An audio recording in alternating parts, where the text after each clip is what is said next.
Brownies can be. Hey, welcome everybody. Thank you for being here this evening.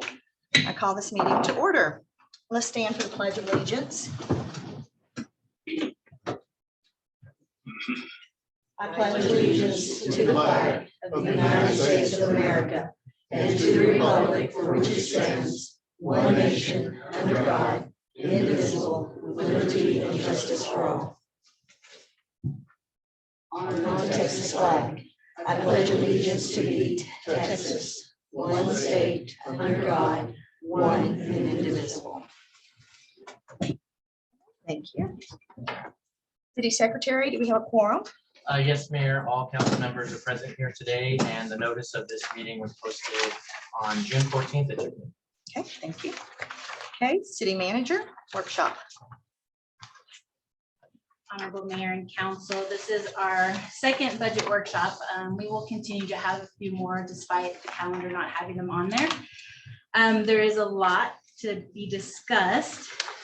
Let's see if I can get the right report open here.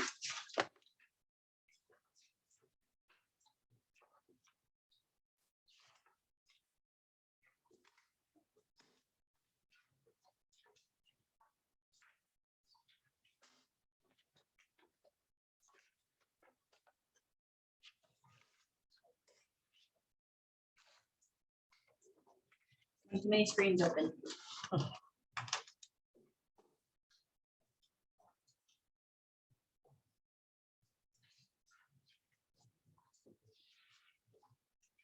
As indicated, I wanted to do things a little bit differently. So the first part of this meeting, I really wanted to be very interactive with those who attended tonight and to get some of their input. So we brought in a whiteboard. Gio's going to be my assistant. We asked the council what services and issues you thought the city should prioritize for fiscal year 2023. We wanted to reach out, I wanted to reach out to the public, especially those who attend, and ask them the exact same question, and to give them the opportunity to one by one come up to the podium, state your name, and then also 2 or 3 ideas or concerns or things that you would like to see the city address. Gio's going to keep track of them on the whiteboard. That way we can include them also as part of the budget process to see how we are all in line with the same issues and concerns. So for the first part of the budget workshop, I'd like to open it up to the residents. If any of them would like to come up to the podium, state your name, what ward, and some of the issues and concerns you would like to see addressed in the budget workshop. Karen? And Gio will take notes.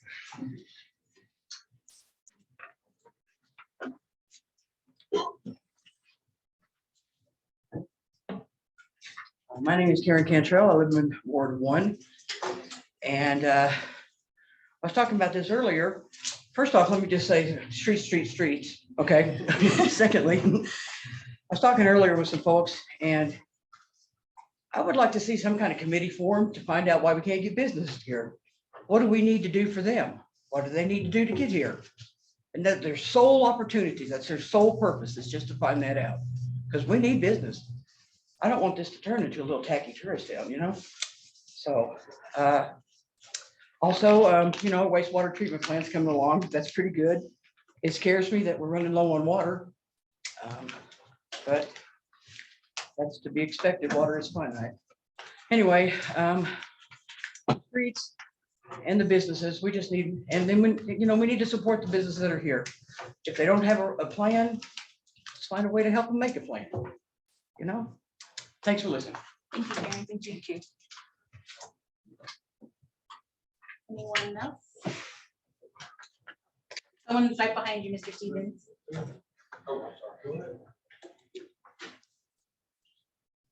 Good afternoon. My name is Brett Bell. I'm in Ward 1. Miss Judy Stokes is my people. Yeah. So one thing briefly I wanted to just bring up was we have a little league in this town. And one of the things that, not just saying that's kind of been missed with the city for talking to people from here and everything that's been left out, is our community when it comes to our sports for the kids. Our little league has suffered over the years for numbers and everything like that. I'm not going to go fully into everything because I have tons in this little filing cabinet. It can be taken care of without actually dipping into our actual funds, into our budget. It is something that they bring up their own money through donations, businesses and everything like that. But on top of taking all the sports, when it comes to business, there's one thing that businesses are all connected to in the city of Alpine. That's the city of Alpine. And that's something that we can bring community into, and our citizens can say, they're making a decision to leave, but they got kids and they go, man, I love watching my kids play sports. That's one of the big things we can do. But I'd like the opportunity at some point, if y'all know anything, I can sit down and we can go through it. Because one of the things is the park, the Little League baseball field is horrid. Talking 6-inch holes in the outfield. It's something that's budgeted for in Little League just for the dues, so it's paid for. But there's a miscommunication of who's in charge of it. City owns it. It's the city's field. But if you talk to someone in the city, they say, Little League takes care of that. You talk to Little League, they go, city takes care of that. So I'm just trying to find that common ground where we can take care of that and we can take care of other things. We've got places in here that we can use for other types of parks for recreation. So in that way, these kids can go out and do the sandlot stuff that I know I did growing up in Georgia. It's just something that can bring all of us together. All right, thank you. Thank you.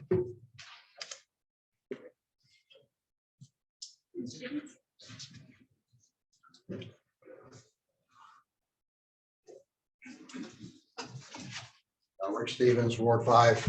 I think it's a great opportunity to have the discussion. I just wish we couldn't have gotten a little advance notice, Megan, so we can get our brains wrapped around this, because this is not a trivial discussion.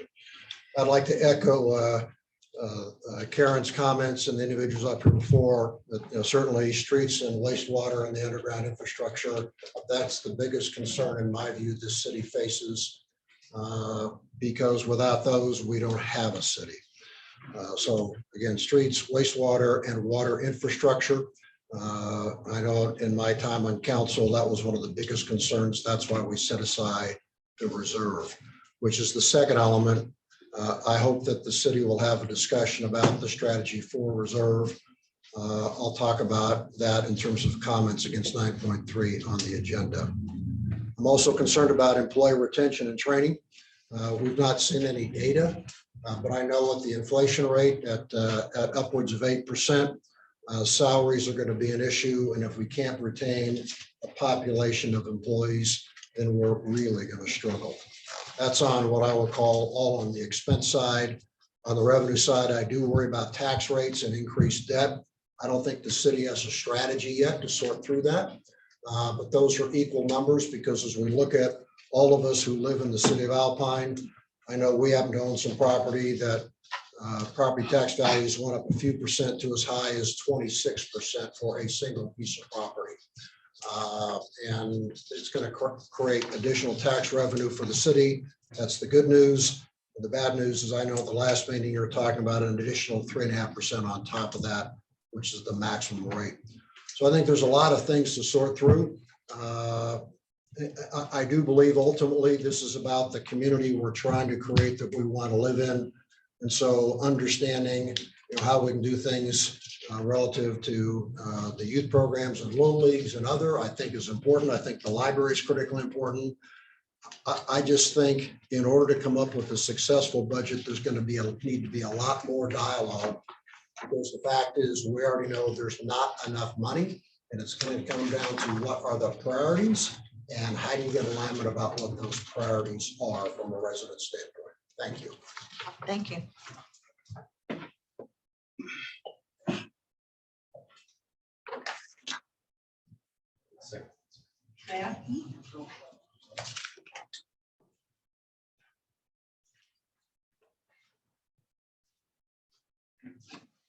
I'm Cynthia Salas from Ward 2, and everybody knows me.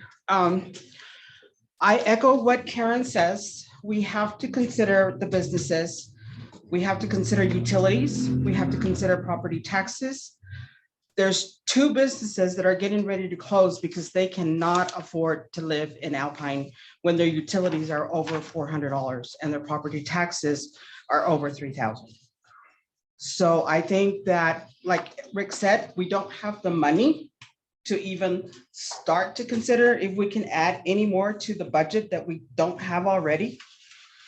But for us to continue to keep people in this area, we're gonna have to stop and think about how we're gonna handle these utilities and what we can provide for the city.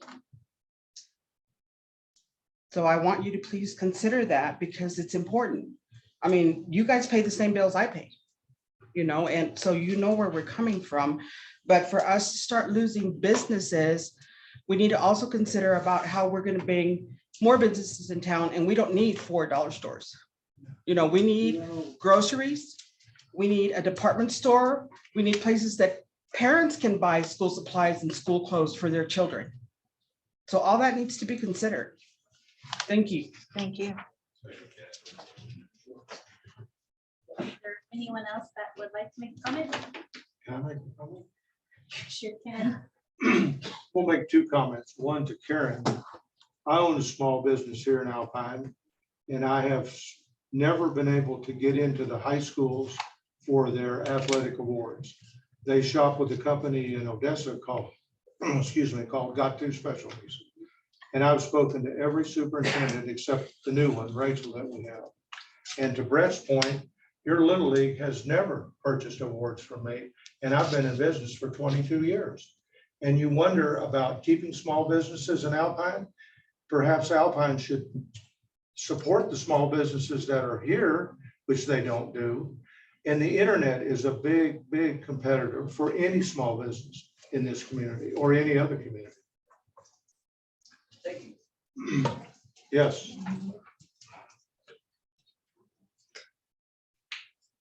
Sorry, I'll step back up here to say something. Sir, Ian Red Bell, Ward 1. To what you were saying when it comes to like the little leagues and the kids stuff, that's one of the things I've been trying to fight from the outside. I don't mean any disrespect to anyone from here or anything like that. I've come from a small town. I understand some small towns can get you in some aspects, and one of those is too much favoritism and the oversight. I don't believe in so much government oversight, but oversight in that sense of if somebody says, hey, I know this small business here in town, they'd love to sponsor us. But somebody says, well, I don't like them. It's like, I don't care if you don't like them. It's a small business. And that's where I'm coming with sports and everything of seeing just banners. You know, your team gets sponsored. My wife and I, with our kids, when they first started, was your team was sponsored. They got a banner. We put a banner up every time we played, and that was the advertisement. We're a baseball town. I mean, some people won't admit it. We've got the 06 Cowboys, and we do it every year. We're a baseball town. We should take hold of some of those values, some of those things that we love and that makes us Alpine. And give them some type of fertilizer of some kind and let them grow. Because what happens when finally somebody says, I'm done with that. I'm done with the Cowboys. Because the people that own the Cowboys, they're the only owner of this independent baseball in the league. It's owned by the same people. They own all the other teams. And we take pride in that now. So that's where I was going with that. I'm kind of, well, I found out this year about some of the businesses that weren't even talked to when it came to Little League. And then they say, well, we don't have any money. I'm like, pardon me, but you gotta be an idiot. You should be going door to door to all these businesses, say, hey, what do you want to do? Because where we came from, baseball's big, and every business, every small business you walked into had a plaque up on the wall because they were proud that they sponsored somebody, or proud that they were there to help the local sports. And that's one of the things that I try to fight for in this town. I'm not going anywhere, but I want it to grow and become a place that we all can say, you know what, I'm not going to worry about my kids growing up here because we'll still be in good hands. And right now, we're trying to fix some of those issues with this right now. And I appreciate that. We haven't seen that in a while. So thank you. Sorry. Thank you.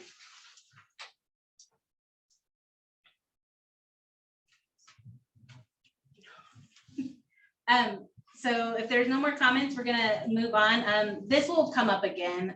We will have more budget workshops. The more I look into the budget process and the different aspects that need to be covered, the more involvement that everyone has requested, not only from council, but from the public, I think it's important.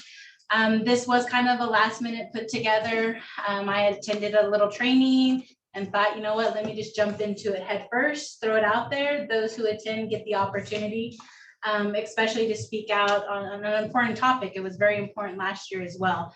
But this isn't the first and it's not the last. Megan, can I make a comment? It would be good too at future budget workshops if we can figure out what would you cut? What would you do to get the revenue to fix the infrastructure, to fix the roads, to do these things? What should we cut? Where can we get the money from? I agree. You know, you've brought up that we're looking at possibly getting into debt, increasing the city tax, increasing utilities. I think we need to take a red pen and see where we can cut down. I know we're not going to get anywhere close to it, but I feel that we need to make an effort before we hit our citizens with all of these things. And I'd like the community to be a part of that. I want to know what they would cut too. You know, what would they do? The next budget workshop will have to be during the day to allow for a longer period of time so that we can actually have a full-blown discussion and not trying to cram it within a short period of time at night. And one of the things that part of the what you can and shouldn't do kind of deal is have an agenda for the actual workshop so that people can see exactly what's going to be discussed so that they can actually come. And maybe they're not here for all the items. Maybe they're just here because they want to know about the Little League parks or they want to know about specifically utilities. Basically, this also ties into a strategic plan. The budget process does take time. We did start in January. Little by little building up the data, the information, and of course the first draft will be out for the next meeting. And then like you said, going through and what do we want to change. That's a great segue to actually the next slide.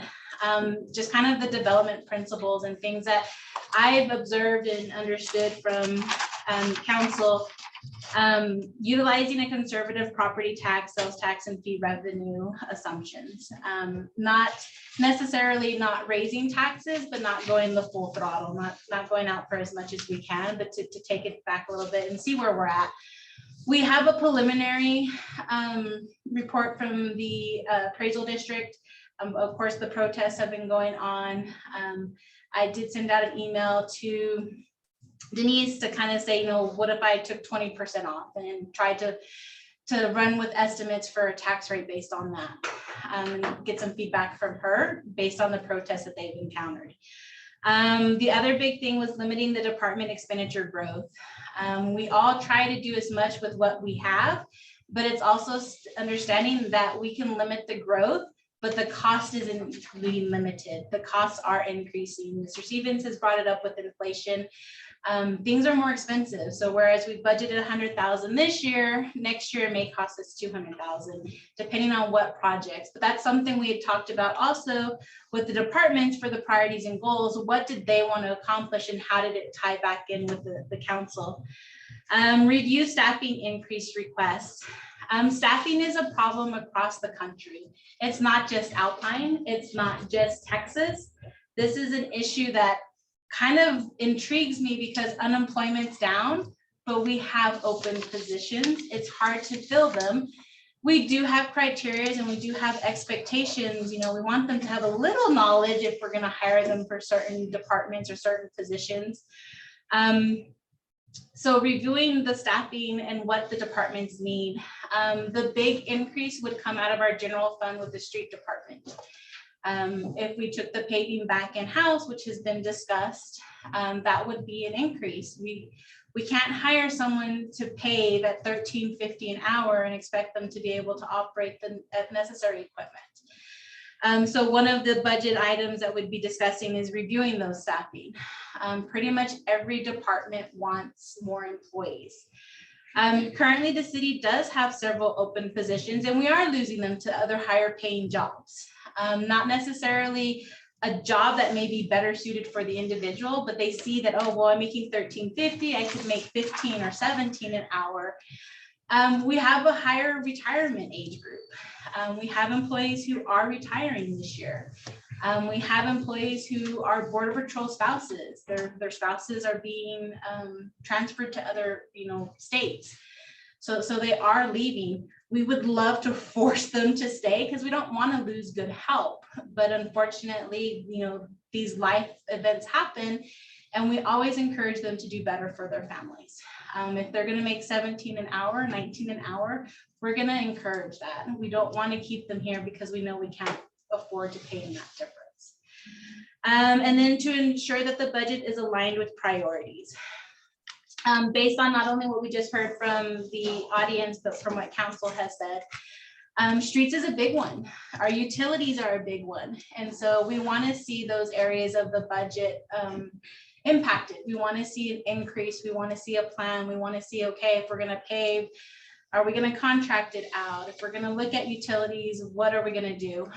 Marcy and I have been working on a mosaic approach to this. We have reached out, and I will say 99% of it is Marcy, has reached out to actual USDA, Texas Water Development Board, and we're looking at all of the grant possibilities to see if we can't come up with a grant debt process where we're not going out for so much debt. And we're focusing on trying to gain any aspect of any type of grant that's available, from our streets to our utilities to our software, looking at the things that could help improve the city, to help our residents as well. So she has been nonstop visiting with, I think the last meeting we had, there was 20 different funding agencies that we got to speak with. To what are our options? What do we have available? This isn't something that we're just trying to throw together last minute. We're looking really at the long-term effect of it. We've initiated the rate study for the utilities to see, are we charging the correct rate? I know nobody wants to hear that, prices are increasing, but the city has stayed pretty straight for several years and the cost of everything is going up. So there's got to be a give and take. And I think that if it's fully explained as to what we're paying and what we're requesting, it makes it a little bit easier for the constituents and the council as well. Will that rate study be for this budget? No. So the rate study won't be completed until November of 2022. So we'll already be in the current year. The recommendations coming from the Water Development Board, TCEQ, is to increase. Even if it's just a small percentage or a flat maintenance fee for $1 a month for each of the water customers or sewer customers. Because the city hasn't increased, we're not keeping up with where we should be. We're hoping, fingers crossed, that maybe it'll be done in October, but November 2022 is the deadline that was set by U.S. Communities. Also, we review the utility fees every year. That does come before council. Both Keith Seeger, the utility director, and Randy Guzman, the gas director, are requesting some slight changes to help. That they have an ongoing demand of infrastructure that they must maintain, and the revenue is just not where it should be. Okay, when did you say the last increase was? So the water rates were increased in 2016. The sewer rate was actually changed to a flat rate for residential customers. Prior to that, it was based on water consumption that was averaged for your December, January, February. Basically, should be your 3 lowest months for water consumption. You're not watering your yard. So in 16, Mr. Zimmer and I believe the executive assistant at the time contacted other cities within the area to get an estimate on, or what were they charging. The water rate is unique because it does include a meter fee, and then it includes the water usage. The first 2,000 is a flat rate, and then it's scaled based on how many thousands after that. So any income that comes in from utilities, does that go into the general budget? No, kind of. So the utilities are a separate fund. They're an enterprise group. The utilities do pay the city general fund a franchise and an admin fee. So yes and no to your question.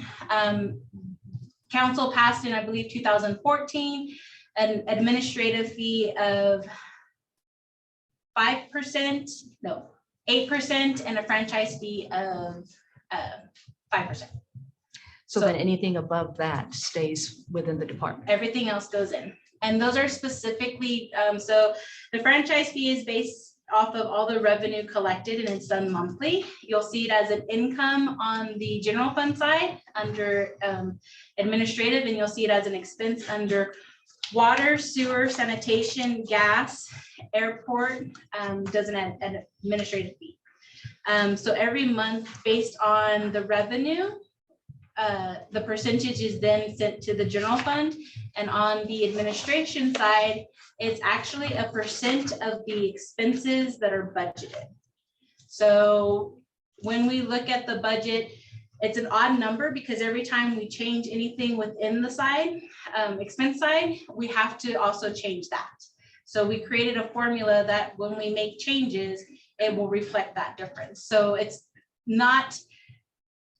just based off the expense. It's not included as part of the expense to calculate that percentage.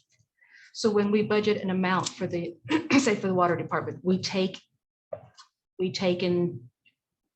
do we take into account what they could be bringing in, or what they bring in above and beyond those fees stays with the water department in, say, reserve fund, or for lack of a better word?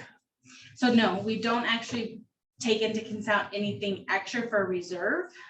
We used to have a financial policy, which is one of the ones that needs to be reviewed, that would have where we would put X amount aside, and this was typically supposed to happen in February.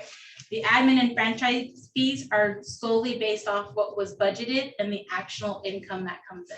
So if they don't bring in all of the income, say we're short, something happens, then the franchise fee is actually going to be lower, which means what we budgeted for the general fund, that income will be lower. So are you talking about the 2008 budget policy that has us putting in a 1.3 million unreserved? So that's a 2018. So that's what started it. And there was also a financial policy attached to it. That one hasn't been presented because it doesn't coincide with the purchasing that we're currently under, because that's been changed multiple times. Okay, but the policy on the 1.3 million unreserved is still. That's what's. And where do we stand on that? We initiated in 2018 to move money, and it never was moved for any of the funds. It was actually in 19, it was reallocated to go to the street project that the grant was awarded, or the contract was awarded to Keith Jarrett, Lance Jarrett. So you're saying that we've, since 2018, we've never really had the 1.3 million that we're supposed to have in reserve? Not with the policy, no. We do have money in reserves though, that's been put in under other things. So it's different than the policy. Correct.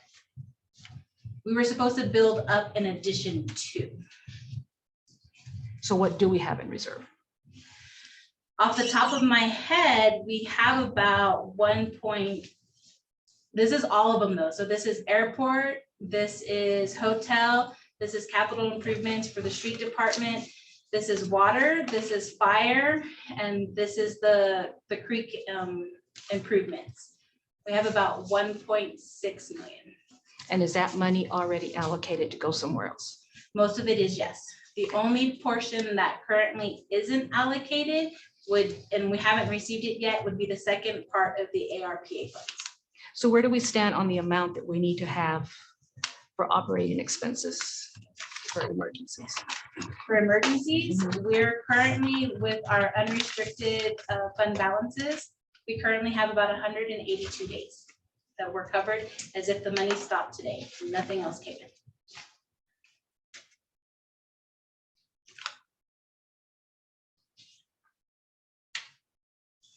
And can you say you're pleased with that? Considering where we started, yes. So you have to remember, I came into the city of Alpine when we were praying to make payroll. We would literally pay one bill 1 month and skip a month so that we could pay another. It was a very, very hard time when I first started here. The fact that we have a fund balance, we were a -1 million when I started, and we now actually have a fund balance. We're not in the red. The improvements over the past almost 10 years have been astonishing. It's not something that happened overnight, but it's been hard. It's making the cuts. It's saying, we're not going to do it this year. It's putting off the improvements to the point where we can't put them off anymore.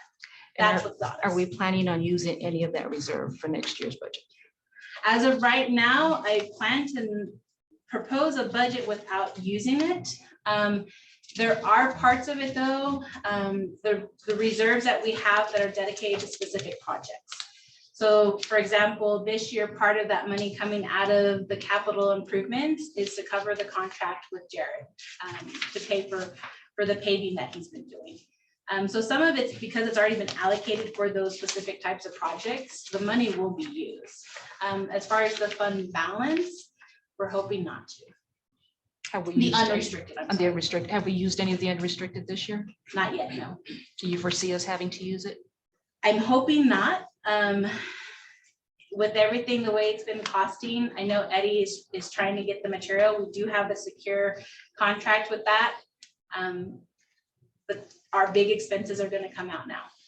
So all of the paving, seal coating, sorry, Karen, comes out now. So most of our big expenses will be coming out now. Some of the big projects that we wanted to do won't accomplish this year. So it's kind of a balance. The other side of it is, Eddie's team has been short-staffed. So some of the salary side of it, we're not utilizing the benefits, the salary. So we're saving money there, but it's not helpful to the department. So we've gotten to the point where the infrastructure has gotten so bad that we do need to make these big expenses. But do you agree that we also need to, once we're doing that, cut back in other areas? I think we do, yes. It's just a matter of trying to figure out what are the best cutbacks to also keep our employees. And this has been a big thing of mine, only because I see the struggle with the departments, is we want them to accomplish basically miracles. We give them a roll of duct tape and ask them to build, a boat. It's providing those resources, but also understanding we don't need the biggest shiny resource. We need something that functions, that's up to date, and understanding as we make these adjustments that we provide the resource, but we do it at an economical cost. The leased vehicles, and I know Daryl doesn't want to hear this. None of the departments want to hear this. We've not been able to get any data back on these vehicles. One of the cuts will be any additional leased vehicles. Those are an expense. Those are additional, costs, but we have a good fleet currently. We may need 1 or 2. And if that means we need to go to an auction and buy online, the police department's done it before, but we make it. The hardest part, if you look at that budget policy, is when it says about having to make reductions to balance the budget, it's at the employee level.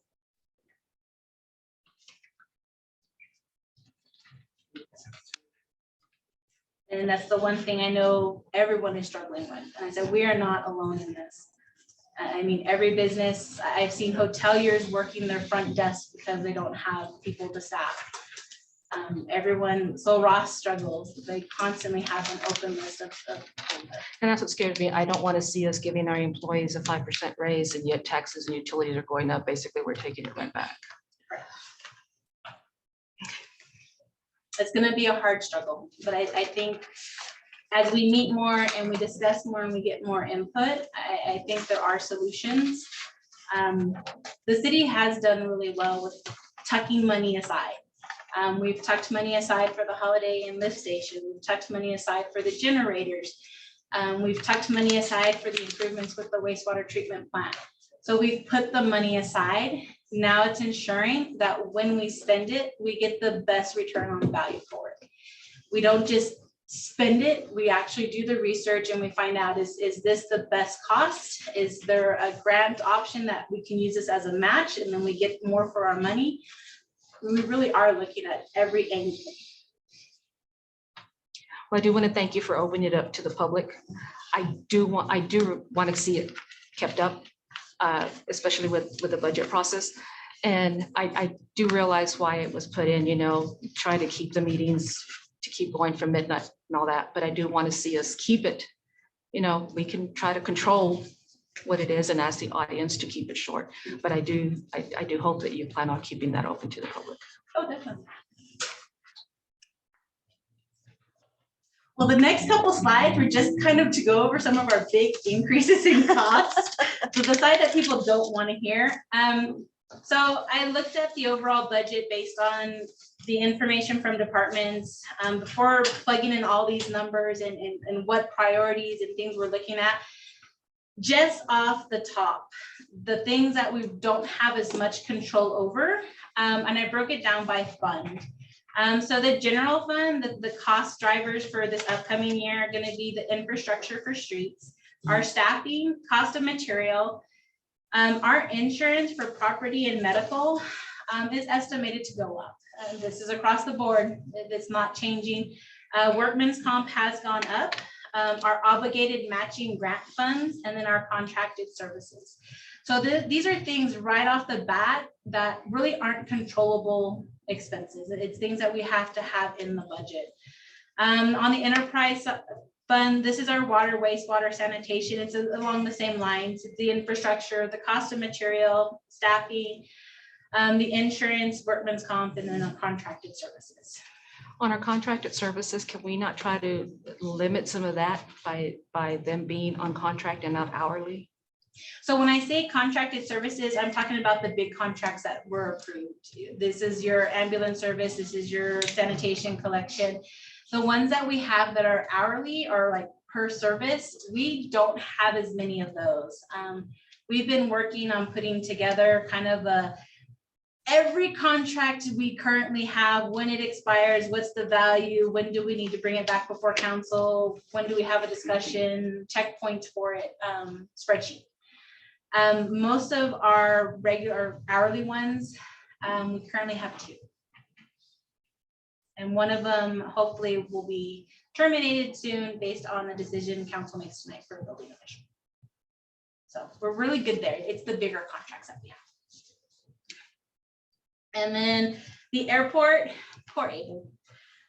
We did just cut a $95,000 check for the lighting construction matching portion for that grant. They will go out for RFP.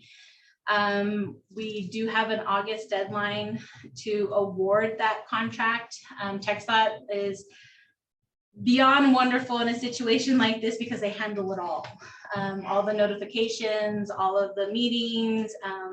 They do the whole process, making it easier for us. But we did cut that check. And then of course the insurance and workman's comp. The gas department, their infrastructure, they've done an awesome job. This year they've had their hiccups, but they have a maintenance program in place. They are mandated as Randy has mentioned about replacing the steel to poly. They don't have a choice. We have to cover that. And then we will have to replace one of the rectifiers. That will be a huge project for this upcoming fiscal year that will be budgeted accordingly. And then of course the cost of material, insurance, and workman's comp. On the workman's comp, that goes up across the board because it's based off of what we actually pay for salaries. So if you think about it, as we've increased salaries, we've tried to cover cost of living, people get promotions, and we do have people who've been here for 10, 15, 20, 30, 35 years. It does go up. We updated it this year to reflect accordingly so that we wouldn't get hit at the end of the year with a big bill.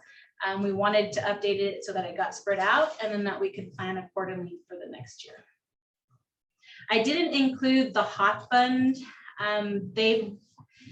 They're kind of an oddity because their money is specifically tied to the hotel taxes that we collect.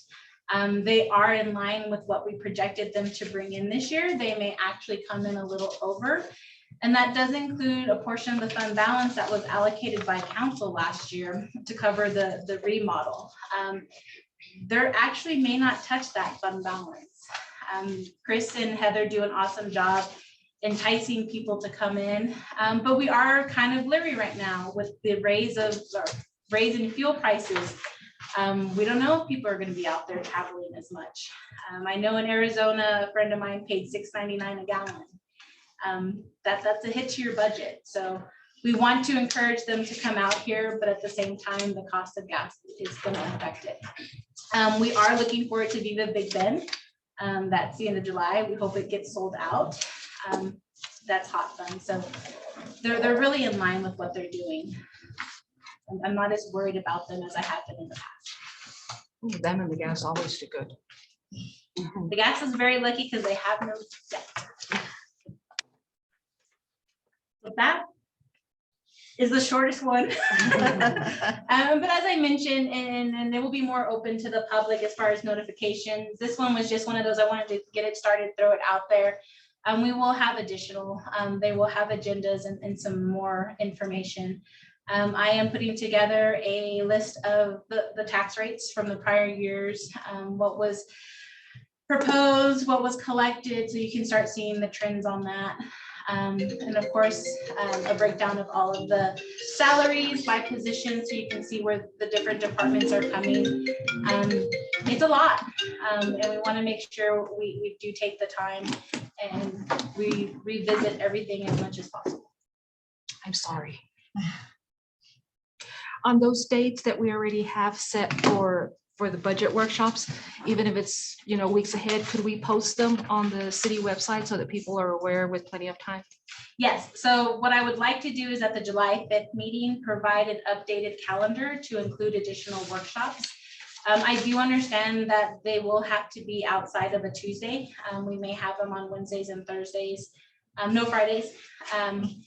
But that way, like I said, kind of have it open. Some will be during the day, some will be during the night, and they're going to be fairly close together, so that council can approve it the 5th. That way you can get it on your calendars as well, but also so that it's set and there's no having to call the mayor, call 3 of you to sign an emergency. We need to have a called meeting.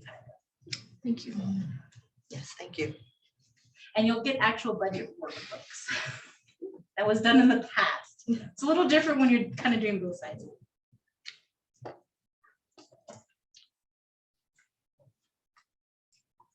Okay, you ready to That's it. adjourn? All right, so we'll adjourn the workshop at 6:12 and we'll begin the regular city council meeting. Public comments?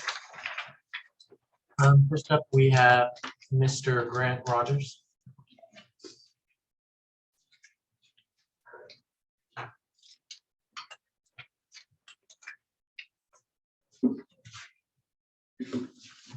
Hi, my name is Grant Rogers. I'm the foreman of the Glass Mountain Ranch off of Mills Road.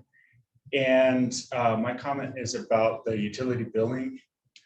I wanted to comment, this is kind of about the utility billing. I'll get to the utility billing in a minute. The city landfill is in great need of a tall containment fence to keep the trash from blowing out of the landfill area.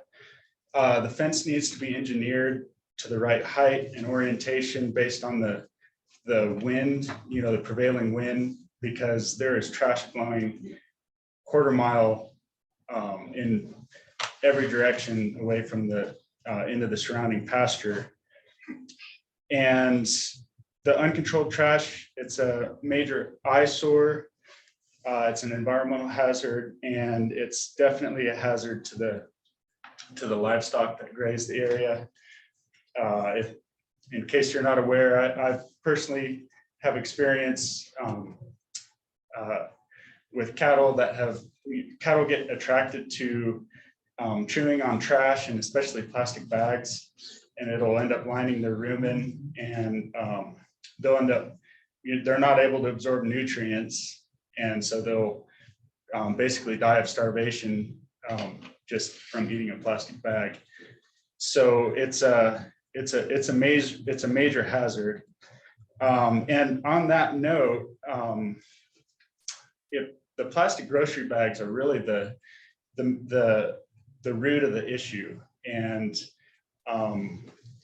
if the city of Alpine kind of was able to maybe start a shift away from plastic grocery bags, I think that would not only help the landfill issue, but it would help the side of the road trash.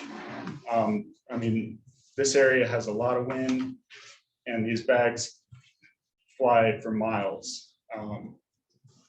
You know, I think that would bolster the city of Alpine's image with the tourists that come through. And so I was able to make that comment. I appreciate that. I know it's a little off topic.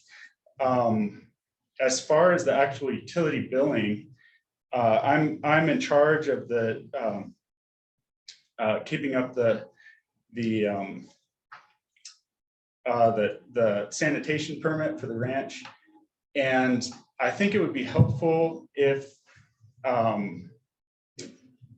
I know as far as the utility billing, there's the only way you can do it is by household, but I think it would be helpful to be able to have a different type of bill for a ranch, especially if there's multiple households in the ranch. 3 minutes, sir. Okay.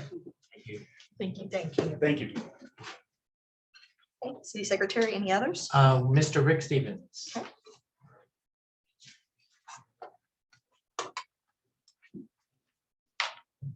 Thank you, Rick Stevens, Ward 5. This topic I'm going to talk about tonight is action item 9.1, the city budget policy. Primary comment I'd like to make, it's great. You've got it on the agenda. I hope it passes. I was on council when it was passed in 2018. I disagree a little bit, Megan, with the way in which you characterize it as being passed but not implemented, because the fact is there was a reserve set aside. How it gets booked from an accounting standpoint is left to the financial accounting side. But I would point out there are 3 key elements that I think are very important. One, it requires a reserve, and that is to be 3 months of right now, today, $6.4 million or $1.6 million. That reserve had in fact been set aside because of the 4th year of the policy. You know, the city should have $1.2 million reserve. The money was there, and I noted in this current year budget, the city council allocated $2.2 million because there was not sufficient revenue to pay for all the things that council wanted. Number 2, the budget policy states that the city is to maintain a multi-year project budget of revenue, expenditures, and reserves, that the projection will cover a minimum of 3 years and be reviewed at least semi-annually. The director of finance, who's currently city manager, was responsible for presenting the multi-year project to the city manager and city council as part of the proposed operating budget cycle. So I hope council will approve it, and you'll look at that in terms of looking what the budget looks like, not just this year, but 2 years out, because that's what the policy requires. It has never been implemented. The third item is, while in any given year, all or a portion of the unreserved balance in a fund may be appropriated for expenditure, the long-term goal is the operating expenditure not exceed operating revenues on an annual basis. As I pointed out, for the current budget we're operating in a year ago, council basically took out all of its flexibility going forward in an area of high inflation. We knew that was going to be an issue. We knew there's lots of things coming down the pipe that needed to get work. And unfortunately, that flexibility is gone. You can't get money back, but the fundamental issue is, as we talked about earlier in the budget workshop, council's got some work to do along with the residents and make some recommendations. My view is, as I mentioned earlier, some of the property taxes or some of the property values gone up some 25%. City currently collects $2 million in property taxes. If you just look at the increase that I expect is going to be on average about 10%, the city's going to get probably an additional $150,000 to $200,000 that will come in property tax revenue. So in my opinion, another 3.5% doesn't buy you too much. And my recommendation was that you would keep it flat, which is consistent with the budget policy, and learn to live within the budget. Hard as that may be, we all have to. I think the city needs to as well. adopt the policy. Thank you. Thank you. Okay, any others? That's all. All right, so we have no presentations, recognitions, or proclamations. Let's move on to reports. First up is the city mayor report. So I wanted to mention that I went to the Parks and Recreation Board meeting a couple of weeks ago. They are discussing prioritizing, repurposing, and closing some of the parks. Also, they mentioned that Napolitos Park is currently being used as a parking lot. They discussed the grant that they got from Texas Parks and Wildlife for Pueblo Nuevo Park, which is a complete redo and a 2 to 3 year project. And they also, the hot topic that evening was they discussed special use permits allowing some events to have alcohol in the park. They consulted our APD, and the suggestion, if this provision was to pass, is not to allow any glass in the parks as far as alcohol. So if that is a topic that is of interest to you, please attend these board meetings. We had maybe 6 or 7 people out in the audience to have these discussions with the Parks and Recreation Board. Also, I've been having to meet with the mayor opportunities. I've had several of those. They have been hosted by Magoo's. I'm trying to do them at different locations, different times. The library, the Humane Society Cattery, the Visitor Center. Upcoming on July 6th from 6 to 7. It'll be at the Holland Hotel in their lobby. So they have a nice big table there. Also on July 11th, 4 to 5:30, the Italian Delicacy has volunteered to host a session, and they'll have some light refreshments there. So that'd be a good one to attend. And then, of course, I'm at the farmer's market most Saturdays from 10:30 to 12. However, this Saturday I will be out of town, so I won't be there. But I think it's important that we're getting input from everybody in order to make these decisions. This is our city, all of us, so we need your help. You are being heard. This is farther down in my list of things I wanted to talk about, but now it's appropriate. We are listening to your ideas. We're discussing them. We're trying to determine what the next steps are. For example, swimming pool fees. Someone mentioned that maybe we should have something for retired individuals. And so we worked on that, and that was passed. And then also the road work map that Megan discussed during the last city council meeting. We're trying to put that together so that you can see what roads are being worked on, what roads are coming up, so that you know what's going on. Also, the Commissioners Court meeting, we're members of Brewster County too. So I wanted to mention that it's important that we attend those if possible. Last week's meeting was canceled, so they rescheduled one for today. We had one this morning. Yeah. 11 minutes. Yes, I noticed that on the Megan, video. 11. Mhm. 11 minutes. I'll try. 11 minutes, yeah. It was pretty short. I think you discussed fireworks, right? Yes, they And, banned the fireworks and passed the bills, and that's Yeah. all. All right. And so those are typically the second and fourth Tuesday of every month at 9:30. And the next one is scheduled for next Tuesday, the 28th. So if you can attend those are important also. And then I wanted to mention that we're trying to form partnerships. We want to partner with the university, and we want to partner with Alpine ISD, because when we all work together, we can accomplish great things. And so the city manager and I met with Dr. Robert Munoz last week from Sul Ross State University, or actually on June 9th, to discuss current and future needs of Alpine and Sul Ross State University regarding continuing education classes for the public and certification programs such as welding, things such as that. And then we're also planning to meet with Dr. Carlos Hernandez, the interim president, tomorrow, because we are wanting to form these partnerships. I met with Dr. Michelle Reinhardt from Alpine ISD yesterday, and she is in agreement. They want to partner with the city. They want us to work together. And so she wants to be on any type of educational advisory board that is set up. Dr. Robert Munoz was talking about doing that to see what would benefit us. What kind of continuing education classes would we need as a community? So I also want your input on that. And so Megan mentioned the strategic planning. We're trying to develop some strategic plans. Where are we going to be a year from now, 2 years from now, 5 years from now? And there is a new nonprofit, the Alpine Community Projects, and they had an idea about, with this planning, maybe we should come up with some community core values. What are our core values here in Alpine? The Alpine Community Project is their goal is to bring things to Alpine that will help, such as childcare. So that's one of the things that they are looking at. As far as listening to the residents, we've heard that there's a wild hog issue. And so the city manager and I have discussed it. And it is on our radar, and we're looking into ideas and actions that we can take to protect the residents, to protect our land because they tear up the land, and of course our pets. All right, so one of the most important things that we need to do this evening is nomination of our municipal court judge. So I spoke with our most recent municipal court judge, Jody Cole, about her recommendations. I spoke with Bob Steele regarding his possibility. I've communicated with Jaime Escuder in the past via email.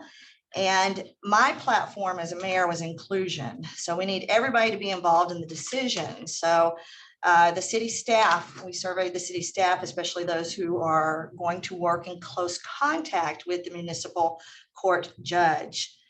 We need someone who's willing to be flexible and who will magistrate when we need the magistrations, someone with some type of judicial experience. I've chosen someone who has been here since 1969 and who has worked in various positions here in Alpine. And he was JP of Brewster County, Precinct 1 for 4 years. And he's also someone who has worked hard and has formed a 501c nonprofit. So he knows the meaning of hard work and dedication. So it is my great pleasure to recommend Gilbert Valenzuela as my nominee for municipal court judge.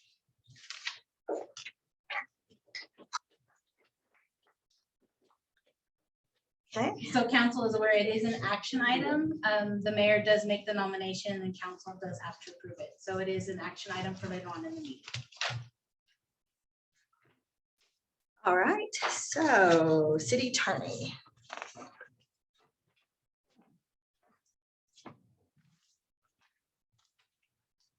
Mayor, council, I look forward to working closely with our new municipal judge. I've known Gilbert Valenzuela since 1971, probably, maybe 1970. It's been a long time. And he's a great man. He was justice of the peace and worked with him. He was hardworking and attended to the duties of his office, but he was also very fair and wanted to serve the community also. And that's a big part of what you have to do as a municipal court judge, is be able to listen to people and maybe find some creative ways to deal with some of the reasons why people come to municipal court with a ticket. I know that we're going to be giving him a court that's in pretty good shape. We've got some pretty good processes in place. We have a new municipal court clerk who's very, she caught on real quickly and she's keeping up with the paperwork and the things that we need to do. So I think we're going to keep that part of the duties of the city going well with the municipal court.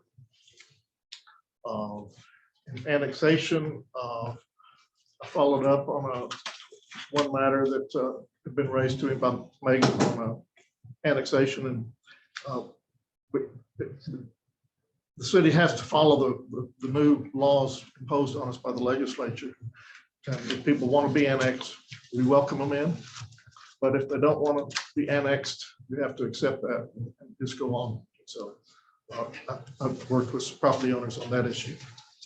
I had a nice dinner Saturday night with the new president of Soros, Carlos Hernandez, and he's very enthusiastic and very thoughtful about Soros and what he can try to do here. And I think he's going to be a lot more community oriented and approachable than his predecessor was. And I think he'll be also more open to listening to people giving suggestions, because Soros and Alpine are sort of joined at the hip. We're all sort of the same thing. So what's good for Soros is good for Alpine, and vice versa, sort of the way I see it. And he seemed to agree with that. And one final thing I was discussing with Megan, I'll bring back to y'all probably at the next council meeting, is I can do some more hot tax collection. I think there's some hoteliers as well as Airbnbs that are not paying their fair share of hot taxes here in town. And I don't think it's fair to the ones that are being honest and paying their taxes to let the scofflaws go by without paying. So I'll bring that back to y'all, show you all the process for that. Any questions? But can I ask that next report that you also provide us with information on how much is being dismissed in city court? Okay. How many cases, or then maybe you can kind of divvy it up into the reasons why. Should be happy to. I think y'all know, and we brought it to y'all about a month ago, that we were doing a mass dismissal of old cases, some of them going back to the 1980s. Those cases were being dismissed because both the defendants couldn't be found and the statute of limitations had run and other things like that. So we sort of cleaned up a bunch of old stuff, but I'll bring back a report on how we deal with more present or pending cases. Councilor. And when you say you're looking into the Airbnbs that are not paying, what we've asked them to look into that, or where does this come from, Eric? We were talking about it before the meeting.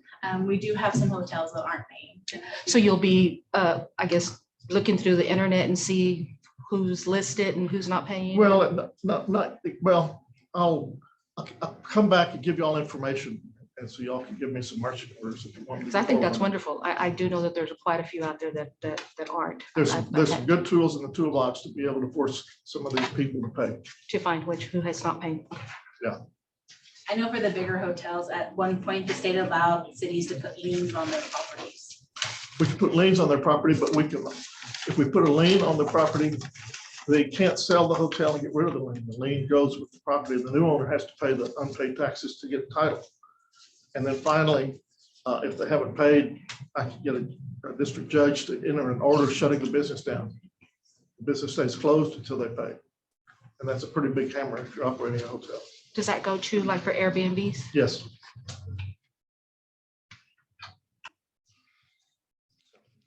Thank you.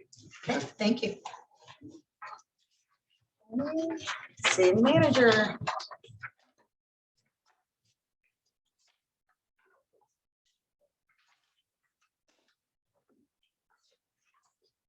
First off, I want to congratulate Officer Valerie Catani and Artis. Artis is our drug dog that was donated by one of the HIDA groups out of New Mexico. They completed their 2-week training. Artis was the smartest dog there. He hit on the drugs first before all the other ones. We now have an official canine. I call it a canine unit. I should probably say canine officer within our ranks. It's great to once again provide this training for one of our officers to move up and to learn something new. I think Valerie was a little nervous with Artis at the beginning. He's kind of a mean looking dog, by the way. He's not, well, I won't say he's not aggressive. If you've got drugs, he is. But it's a good combination. They excelled. She got her certificate of training. And so you'll now see her out and about with Artis. Do we have to outfit a different car for her or something for the? That's, hopefully we'll get our when we started the budget, we ordered the Explorer. That'll be the canine unit. So that was approved and we're still waiting. It's been months. Enterprise is having problems finding vehicles. The next item, and I'm so glad you brought up the map with the streets. So this is our first round of the 2022 seal coat and paving.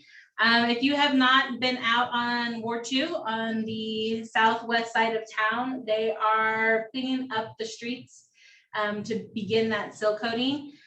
This is the current list of the first group of seal coating. The idea is to do it in huge sections. The second group will post as soon as they get closer to that time period. We all know that if it rains, it does prevent us from paving and seal coating, but we really want the rain. On this one, I'm going to argue rain over paving this year. The paving side of it, this is just the seal coating that's done in-house by our city staffs. I do want to recognize Eddie. He did have a couple of employees resign. I believe one is moving off into the military. Once again, we encourage them what's best for them and their families. He is going to accomplish this guaranteed with a very small team. We're looking at 3 to 4 employees. So if you see him out there, thank him. On top of what he does with the paving and seal coating, he also manages all of our buildings, our maintenance, our fleet. He gets those phone calls on the weekends when something's going wrong with the parks.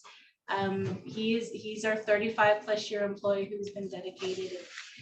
We've got some interviews coming up for him, but if you see him out there, please acknowledge he is doing a great job with the limited resources he has. The paving, currently, Lance Jarrett has completed it was section 1 of the contract approved in 2019-2020. Included the Hancock area around Northward, Walker, and Harrison. He has also completed the Alpine Country Club Estates Road section. We didn't redo the whole entire road. We just did one section of it with the plan to add every year moving forward so that we could get that road back up into where it needs to be. The current is what he's currently working on. This is everywhere from West Sol Ross, Pear Plum, Bryan, Joe Bailey, that area. It also includes up by the Catholic Church from Joanne, East Gallego, that area. And the Quincy, Brown, Uvalde, Eagle Pass, Marker Street area, and then of course the airport taxiway is on this list. All of it will be completed by September 30th of this year. Eddie did want me to mention that weather permitting and time permitting, once he gets finished with the second phase of the seal coating, which those streets hadn't been listed yet, they will continue with seal coating as long as the weather and time permits. They typically can seal coat up until about November timeframe when the temperatures start to change. And the map, I don't know if it will let me do it, but the map has been uploaded to the city website. It is up to date as of the first current sections, and I actually have like a little picture here. So the purple marks, and you can, when you open this on our website, there's a news story about it, and it's also on the utility or public works tab. You can zoom in so you can see the little streets and all that. Where the tabs are located are the blocks. They don't pave or seal coat just that section, it's the whole block. The purple colored tags are prior to 2022 seal coat. So that's everything that's been seal coated from about 2016 to prior. The red colored tags are what is considered paving or complete rebuilds. That's the one where Lance has gone in and completely pulled it up. You'll see the alleyway is the long stretch along the Holland Avenue area. That's prior to 2022. And then the yellow is the current seal coat projects. So this is where he's currently at with the phase 1. As he gets closer to the end of phase 1, we'll add phase 2 into it. And like I said, I can't do it on my computer here for you, but you can zoom in and you can see all the different little blocks that are seal coated or if they've been paved. The yellow ones do indicate whether it's 13th, South 13th from West Murphy to Gallego, and you'll see the little trend for all the ones following that road. So it is up on our website. It is a news story. So if you're interested in knowing where the crew's gonna be, this will give you an idea of where it's at. Lance, we haven't updated his will be a different color for fiscal year 22. And then moving forward, we'll have more and more put on. Eddie had even suggested today about even putting in possible future, this is what we're seal coating this year, this is what we're seal coating next year, and putting it in a different color. When you open the map, there is a little description and it does provide you the tags so that you can actually click on them, but the description explains the color coding system and then kind of gives you an idea of the seal coat and the paving. Thank you for doing that, Megan. The residents have been asking for that. So it's a work in progress. We've seen other dashboards with other cities and they're much more interactive, but this is a starting place. Rio, Ali, and Eddie, they did help with this and work on it. I just did the finishing touches to get it up and running.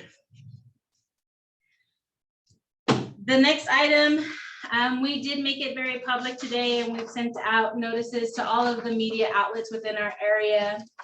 Based on our drought contingency plan, we are what is considered the triggers for a mild condition. Mild conditions are basically a voluntary cutback on water usage.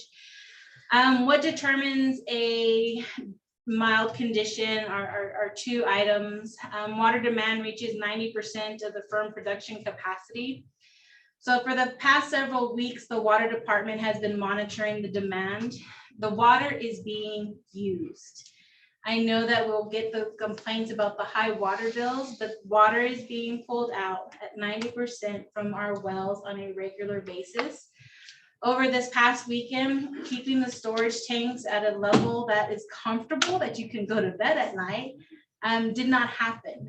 Water was constantly being pushed from our wells to our storage tanks in order to keep them at a level to also, if you don't know our water system, it is gravity fed, to keep that water pressure for our residents.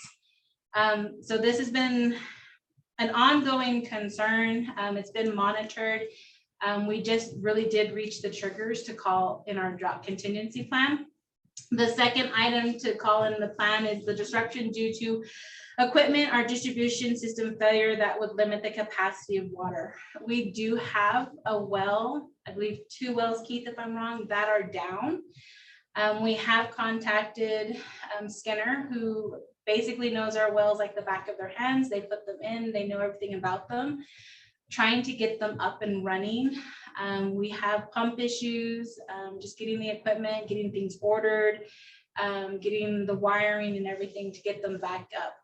With having the 2 wells down, that also reduces the amount of water we're pulling from to meet the demand for the public. Part of the drought contingency plan is what measures do we take? We made this effective for Thursday, June 23rd.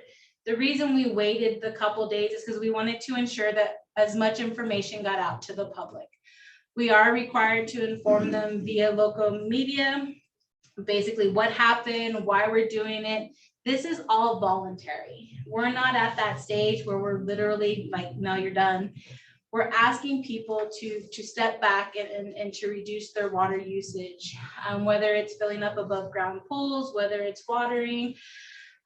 Our city staff themselves with our parks department, they're upset with us. They are not watering the parks as much. We've asked them to cut back. We've asked the university to cut back. I've contacted the AIC to cut back. I contacted the hospital to cut back. We contacted all the major sources, asking them to voluntarily cut back. We're not asking them to kill their vegetation. I mean, we don't want them to completely stop, but we want them to slow down. Several of us have driven around town. You see the elementary school being watered, sometimes the sidewalk. The same with the university. They did just put in that new landscaping, and unfortunately the timing of it all, we're asking them to not water as often as they're watering. We also voluntarily lawn watering. So one of the conditions we asked is that if you are, customers with even number street addresses should water lawns on even number days. Specifically in the early morning and the late evening. We don't want to see you out there watering at 3 p.m. You're not really doing much good for your lawn, and most of it's just going up in the air. Customers with odd numbered street addresses should water on odd number days, early in the morning or late in the evening. Of course, this is voluntary. We've gotten it out on Facebook. We're trying to reach everyone. If you see us on News West 9, it's because we've contacted them as well. We just want the public to understand that this is voluntary, that we have the water sources. The demand is just too high for us to meet it. And then with having the wells down, it makes it harder. And then of course, requesting voluntary reduction of major commercial water users. So I begged and pleaded with Mr. Seeger in regards to our swimming pool. I really wanted that up for the public to be able to enjoy these hot summer days. It is going to be considered possibly the hottest summer in Texas history. The last was in 2011. That was on the news this morning. We really wanted that to have for the residents to use. But at the same time, we know the impact it's going to have. So they will monitor the pool as well. We will look at the levels as it drops because, the water does evaporate. Kids are splashing in and out. We'll keep it at the minimum. We won't try to fill it to the max like we have in the past. And what capacity are we now? What capacity are we at on the water? So we're at 90%. So and I know Keith may not have them. We reported the numbers to TCQ. I don't have them off the top of my head. But so each well can pull so much water. And so if a well can pull 1,000 gallons, we're pulling 900. So we don't want to over pull from them because we don't want to wear out the motors. We don't want to wear out, and we don't want to, how do you explain it, Keith? Drop the water level so low that. Static level. Yeah, the drawdown, if you get too low, you can end up damaging the well and the pumps as well. That cost you more money. The problem is that the aquifers are just not recharging fast enough to meet the continued, full-time draws that we're doing. We're pumping 24/7. This weekend, as she mentioned, we had occasion on 2 days where the wells never even got us up to full tanks at night when people are supposed to be sleeping. There's just been so much use of the water. And the wells are not pumping as much as they had been because of the aquifers being lower. It's just a case of like the movie, Perfect Storm. The drought, the drawdown, and people using, heat, everybody using as much water. It's just all coming together to really put a drain on the resources at this time. So we're hoping that everyone pulls together and helps us out so that we can keep the water supply where we need to be. If those tanks go empty and then we end up running below pressure on the lines, then the entire city is going to be on the boil water notice. We don't want to do that. Do we have a timetable on when the other two pumps may be up and running? Not yet. One of them, we're waiting for some wiring to be replaced. It got hit by lightning from one of the recent thunderstorms. And the other one, I'm not sure exactly what is wrong with it. If it's just an electrical issue or if it's the pump that's gone bad. I'm waiting for a report back from Mr. Skinner. Keith, how many gallons are we using in a 24-hour period? Right off the top of my head, we are probably somewhere in the neighborhood of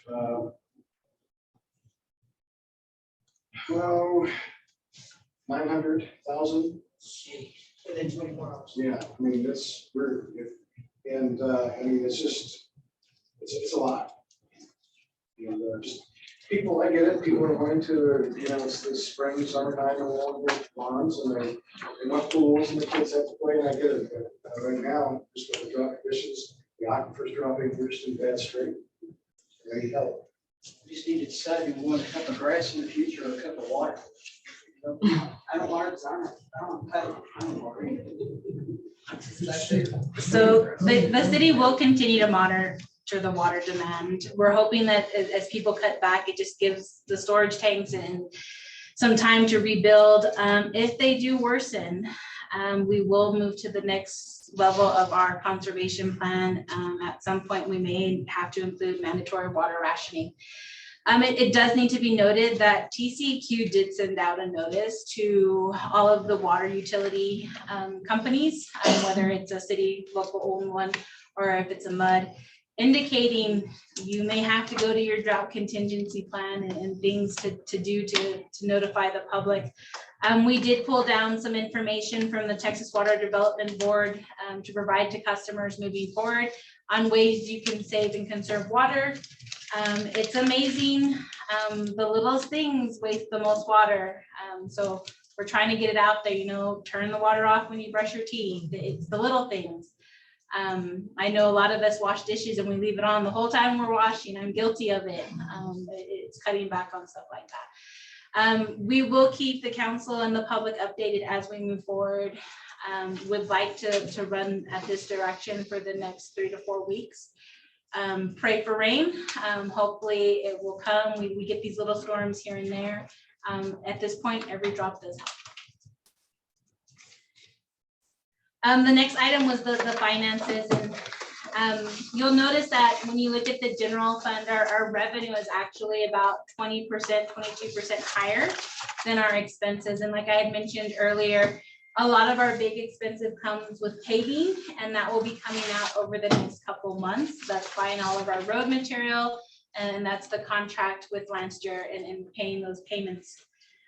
So as of right now, we've brought in roughly 3.9 or 4 million in revenue, and our expenses are at 2.5, and this is at the end of May. Our wastewater, they're about hand in hand. Income is 2.8 million, roughly 48% of what's been budgeted, and then 2.4 in expenses. Our airport, our expenses do exceed our income. Income is currently at 507,000 with expenses at 526,000. And this month we did cut a check for 95,000 in Texas Aviation. Our hotel occupancy fund, I do want to put a disclaimer at this. They brought in 410,000, which is about 46%. But out of that, none of that includes what was allocated from the reserves from last year for the remodel. So 280,000 of that is actually coming from the reserves. So if you look at the budgeted amount and you subtract that 280, they're actually in line with where they should be on just the hotel tax collections. Their expenses are at 55%, 484,000. And this summer we've got a full line of events and activities. I hope people took part in the multicultural festivities a couple weekends ago. We've got Viva Big Ben, and Chris has a lot of advertising to do to get people here. Gas utility, they're at 71% of their income, which is about 1.4 million. This is the opposite of water. Water will increase their revenue during their summer months, and of course gas will decrease because people don't use their gas as much during the summer timeframes. The expenses will increase. They're currently at 56% or 1.1 million. They do have their requirements that they have to meet. The summer months when the gas usage is lower, they go in and they start replacing those lines as needed. And then with the interest and sinking, we're at our collections of 98%. So we're still receiving income every month from INS. This is the property taxes that are paid late. Our next big expense will come out in the beginning or end of August. Our next payment is September 1st. So the expenses at 92% are 137,000. So as of right now, we have not hit on any of the reserve balance. I have a few questions on the May budget. Under administrative expenses, under salaries, we still have quite a bit on the current balance of 103. We're budgeted at 199. Is So that when we budgeted a full expense for a city manager. You only have half my salary coming out of admin and half coming out of finance. okay, so that is where that is? What is contract labor under the municipal court expenses? The contract labor would be the municipal court judge. They're not an employee of the city. You actually have a contract with Judge Cole, or you did have a contract. Did it go up, or why are we in the red on that? That Is there a was, change, or did we just not? well, it's depending on when she would come in, if we paid for any of their training. It was all contractual, so it kind of fluctuated month to month. On building services, contract labor, what is that there? Why are we so 22,000? That is Roy Mendoza. That is our third-party inspector. And enforcement cleanup? So that is the illegal dumping. That was So we have no before- way of billing that back to anybody. No, that was when we started cleaning it up in October. Actually, we started the prior year, and we didn't go into a contract until the beginning of March, where they cover up to so many loads. So that's what we were paying until then. Okay, thank you.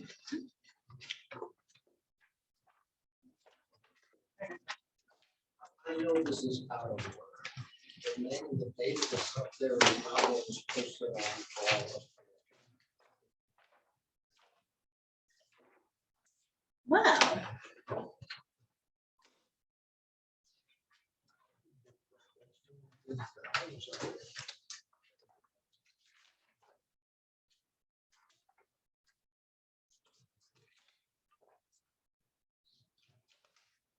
I will send an updated copy so I can verify which one is which. I pulled from the same form I used.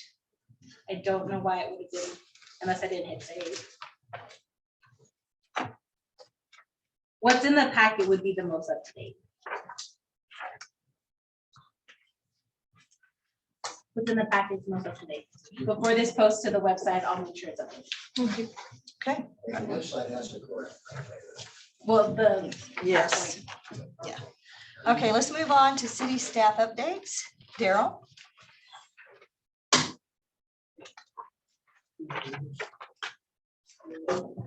Good evening, everyone. You want PowerPoint, sorry. Just to elaborate a little bit, since Megan kind of ruined my thunder on also for Sergeant Gattani and Artis. That dog was donated to us by Lee County Sheriff's Office. And since we're all members of the HIDA, that dog came around and came to us for free. The only thing that we had to do is provide the training. And as you all see, the training went well. And Sergeant Gattani and Artis are certified in the National Narcotics Detection. It's a big acronym, excuse me. And so that'll come out on, she just got back this past Friday. And so it beat the, my PowerPoint beat it before it got certified. So let's start off here. So the last time I talked to y'all was in reference to a report was back in January. And so we'll go with this. Let me put my phone here. So, all right, first we'll start with training. We had a whole bunch of training. That's what we encourage it continuously. If I'm not putting on the training, we have Captain Piero, Lieutenant Kaufman, Sergeant Gattani, Officer Villanueva, who are all certified TCOL instructors. So we all provide training for each other. If not, we also send them to different locations. And most of the training that we do is for free. Every now and then officers will go online and find training and we'll reimburse them for it. But for the most part, the training is free. And we go through the university. We all teach for the university as instructors for the academy. We teach classes. And so kind of quid pro quo kind of thing. We use their facilities, we provide the training, and we invite other agencies to come take part of it. So January, I'm sorry, can you go back to that one? So in January, we had TCOL Advanced Instructor Certification. This is a big deal because I was hoping to go to it. I can't remember, something came up with schedule. And so I did send Lieutenant Kaufman. So he is one of very few officers here in West Texas that is an advanced instructor certified. And so I'm really proud of Kurt. Kurt was not aware how much of a big deal this is. And so I made sure that I'm putting it out there. So here in a minute, you'll get some more information on it. We also had this de-escalation, minimizing use of force and ethics in law enforcement in January. In February, advanced roadside impaired driving enforcement. So we're really pushing our detections on traffic stops. And so Corporal Chapalas and Officer Lagareta are going to all these trainings. And so it's really cool. I'm really proud of them as well. Patrol interdiction course. We provided a big course here at Sol Ross. If y'all remember, we had law enforcement officers from all over the place. And as far as Lubbock, San Angelo, El Paso, and they all conjured here at Sol Ross. And that was something that we pushed for. And so we actually were getting calls from Houston that they wanted to come down, but they didn't realize that Houston was so far away from I think they were thinking it was Aldine instead of Alpine. New supervisor certification. March, we had Operation Safe Kids. Again, these are all training that we bring to Sol Ross. and we host them here, and we provide the venue for them. So a big thing, we did alert training, response to active shooters, and again, invited all the agencies, got to work with one another, learning how each other's tactics are, and make sure that we have a good working relationship. We had field training officer certification to finish the month. Okay. So April, we had advanced human trafficking investigation, strangulation, assault. This was a family violence investigators course, and strangulation is a lot of the things we see, and this is just a way to locate it. The TPCA conference, that was for me. It's the Texas Police Chiefs Conference. I really appreciate being a part of that because I got to network. We had our little West Texas group, and so they came down all the way from, well, our group was from Lubbock to, I'm trying to remember the Horizon City. And we had our little group, and we all shared ideas and what's going on with them. And then, like Megan said, we're all, we're having a hiring crisis. And so that was a big deal. And then pedestrian and bike laws. And then the last one is the FBI National Command Course. So I was scheduled to go to the National Academy, and thanks to COVID, I didn't get to go. But I got to go to this National Command Course. This was a week long in Quantico, and they paid for everything. And so that was a good way also to network and meet other agencies across the nation, and got to see what they're experiencing. And they were all small agencies. So the guys that I hung out with were one from Illinois, one from Indiana, and the tribal police officer, tribal police chief from El Paso. So that was really neat. Okay, so brag time on Kurt Kaufman. Kurt Kaufman is my lieutenant. He attended training in Pegasus Police Department. He is, like I said, he's one of the few advanced instructors for TCO in West Texas. He started his career with Alpine in 2001, and he is a master peace officer. He currently has 83 hours in his training cycle. So our training cycle just started in September. And so to have 83 hours and not even being a year, that's awesome. And so I'm real proud of Kurt. He's going to be a great chief one of these days. Okay. Corporal Wyatt Chopolis. Real proud of Wyatt as well. He has 101 hours of training this year so far. He is newly certified intermediate peace officer. He's certified in A-RIDE.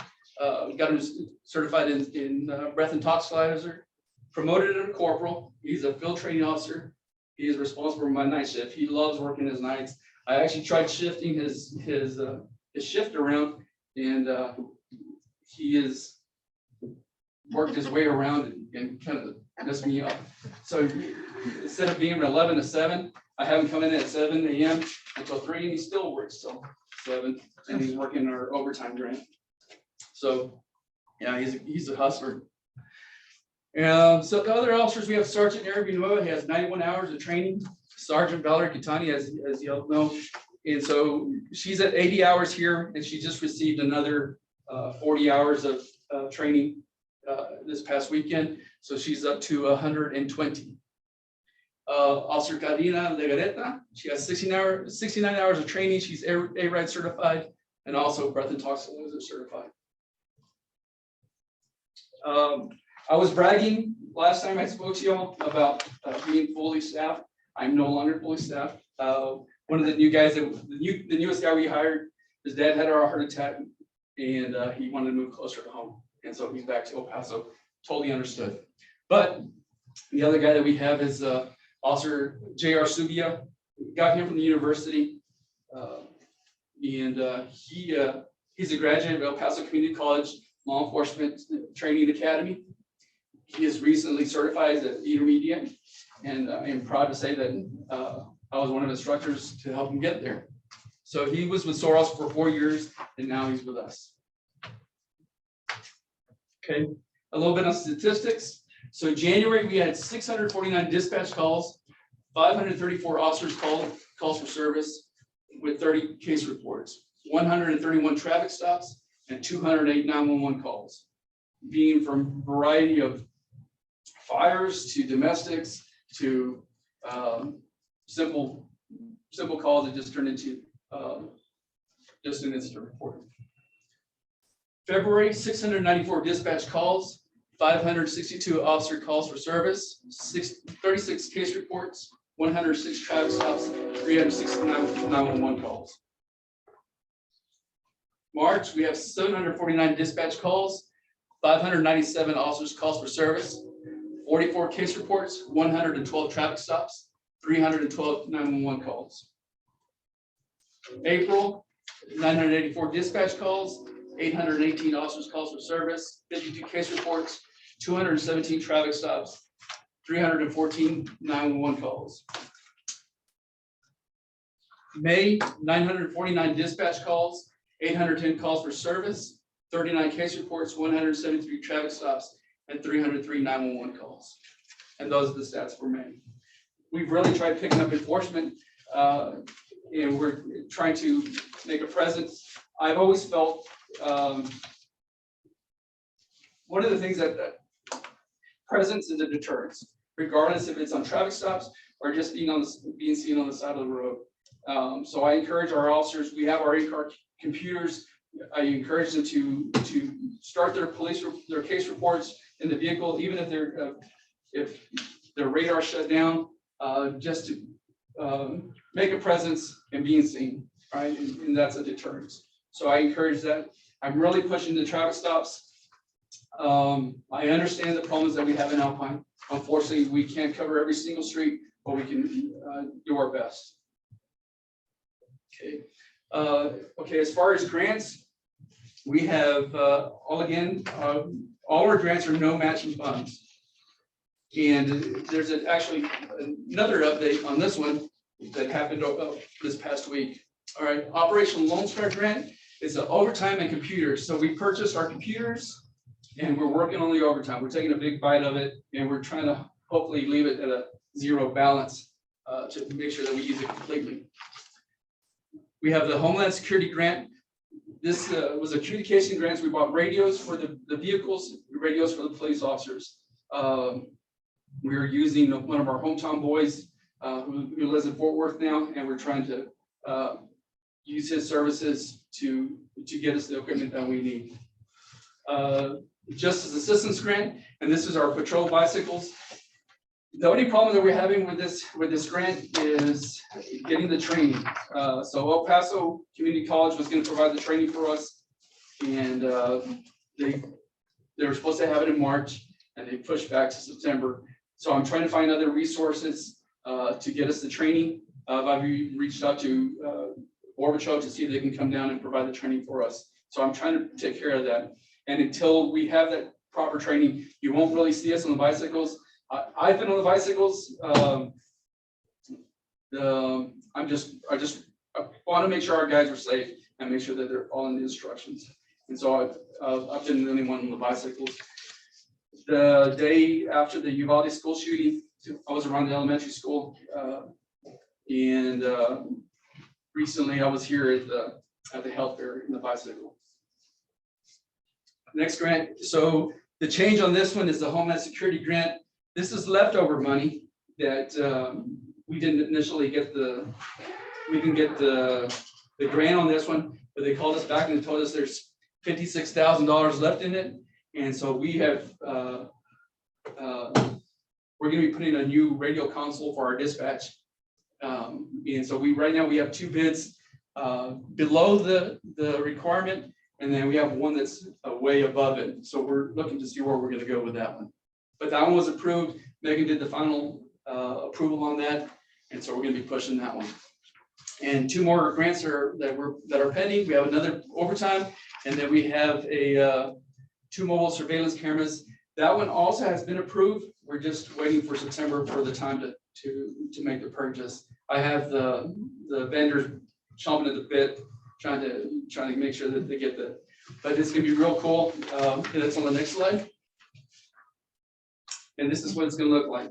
So it's gonna have 2 cameras on a mobile trailer. I can elevate the pole on it in surveillance areas. One of the areas that I'm looking at putting that is one downtown, and then and hit the other problem areas for the other trailer. So make sure that we try to get good watch in our troubled areas. So, okay. And y'all approved last meeting, we have some donated surplus. We had 6 radars donated by DPS. I told them anytime they want to donate a car, just shoot it our way, it'd be cool. But we did get 6 radars. These radars cost $2,400 each. And so they were all donated to us. The only cost again was my trip to Austin. And we had some appreciations during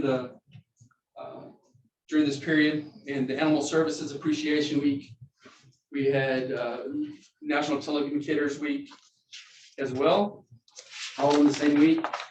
And then also we had the Law Enforcement Memorial and Police Week. So if you can just go through all those and to get to the end, that'd be good. Okay.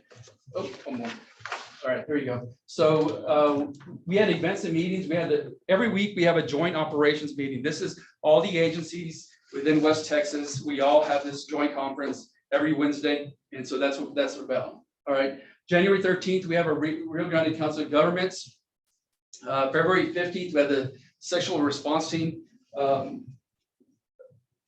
If I remember correctly, you were part of our response team at one point. And so those are great ways to understand our investigations, make sure that we have everybody's procedures in line so we know how to work cases and make sure that everybody has their part and work appropriately with each other. February 18th, we had a FBI coalition. March 1st, meeting with West Texas HIDA.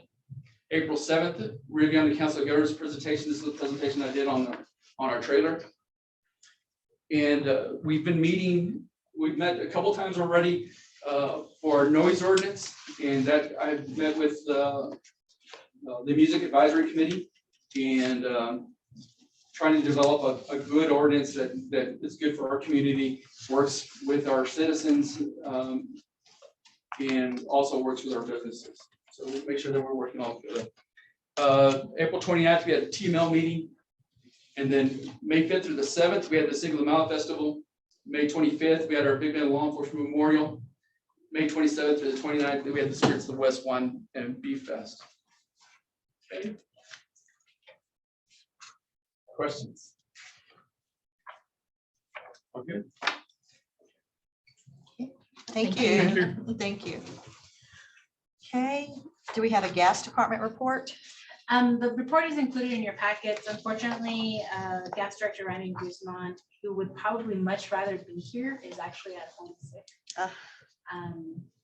He won't be back for some time, so hopefully he'll recover and he can present to you. Okay, thank you. All right, consent agenda, City Secretary. Thank you, Mayor. On tonight's consent agenda, we have 3 items. First item, approval of June 7th, 2022 regular meeting minutes. Item 2, approval of finance clerk 1, 2, and 3 job descriptions. Item number 3 is approval of customer service clerk 1, 2, and 3 job descriptions. Could I please ask that we pull out 2 and 3? Please? I have a few questions. Okay, do I have a motion for item 1, pulling 2 and 3 out? I move that we approve the June 7, 2022 regular meeting minutes. Okay, do I have a second? I'll second it. Okay, any discussion on the approval of the June 7th, 2022 regular meeting minutes? Okay, all in favor, raise your right hand. Okay, approved unanimously.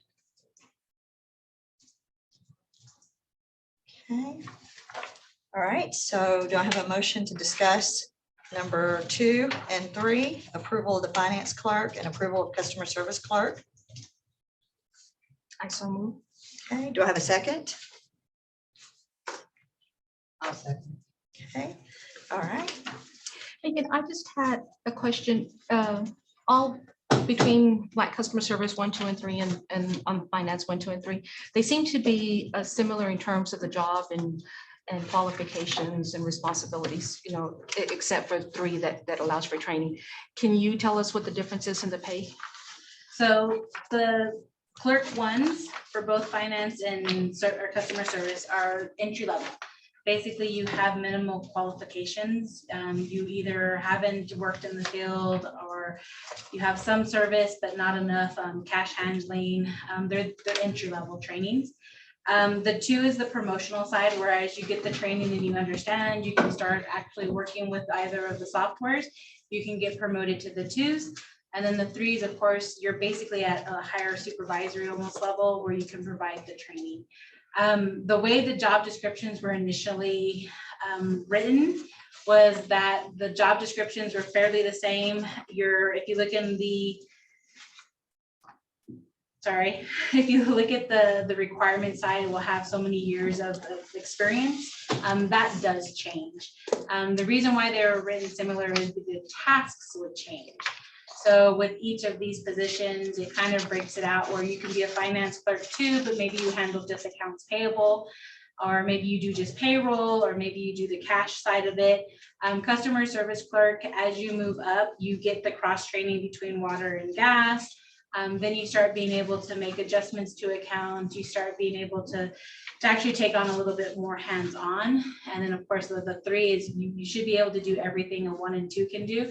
And then at the 3, you're training your 1s and 2s. So basically, we're just trying to keep it kind of standardized, but there is a difference in the amount of it's more task difference than job difference. And it's more for growth.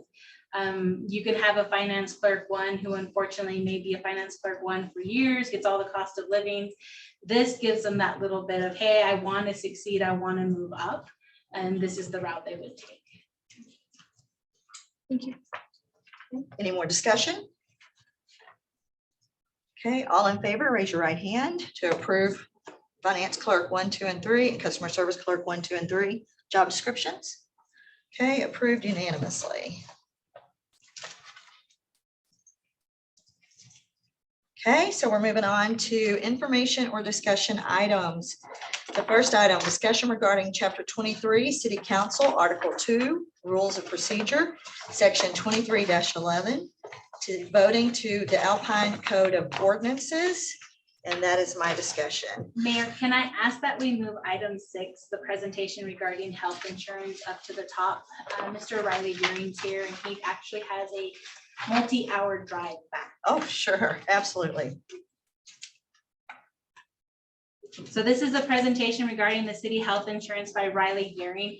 Mr. Deering is the city's health insurance broker. I wanted him to have a presence, an actual face-to-face with council, to kind of explain the history and where we're at and where we've come from with our health insurance. It's been a nice, long, bumpy ride, and he got to join us at the end of it. So I asked him to come and present to us. Thank you guys for having me. Thank you. My name is Riley Deering. I own a firm called Encore Group. We're based out of Lubbock, Texas. How I got to this point, being the consultant for the city's health plan, Ken Roberts was the consultant for the health plan for many, many years. And I actually worked for a third-party administrator where I was helping build partially self-funded plans. And I met Mr. Roberts while I was doing that. And about 4 or 5 years ago, started my own consulting firm. And then he and I partnered together. And then he's since retired. So I took over his book of business right before 2020, actually. And so I hadn't had a chance to come down because of COVID and all of the regulations that were in place. And so that's how I got to this point. And so for a little bit of a history about how the plan got to where it is today. In 2020, the renewal in 2020, which would have been October 1st of 2020, we actually negotiated a $400,000 decrease in overall exposure for the city's health plan in that year. That was my first year to be a part of the city's plan. And so over the last, and it was a 24-year rate guarantee. So there's been about $800,000 of total savings with that plan when we made that move to a self-funded program to that fully insured program with Blue Cross Blue Shield. I think that the benefits are very competitive from both what the city contributes to the premiums as well as the deductibles and everything. I think it's very, very competitive. I do expect there to be a bit of an increase. I don't know exactly what that's going to be right now because that's something that doesn't come out. I expect it to come out in the first couple of weeks of July, but I do expect there to be an increase because typically when you have that 24-month rate guarantee, the cost of healthcare and everything kind of catches up to you a little bit. But I'm not exactly sure what that's going to be.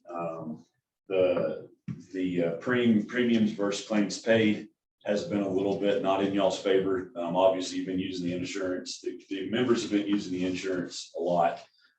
Had some sicker individuals on the plan, so that's running at about 138%. So because of that, certainly expect there to be a little bit of an increase. But as soon as I know what those are, I'm going to be doing my job, which is to go negotiate those down and try to keep the benefits just as they are, because as I said, I think they're very competitive from both a deductible standpoint and what they're paying there and also what you guys contribute. So any questions? So a little background, when we were partially self-funded, we actually paid our claims. So we actually withheld money for all of the employees. A part of it would pay a third party for the premium. They would administer our claims, but we would actually cut the check to cover the cost.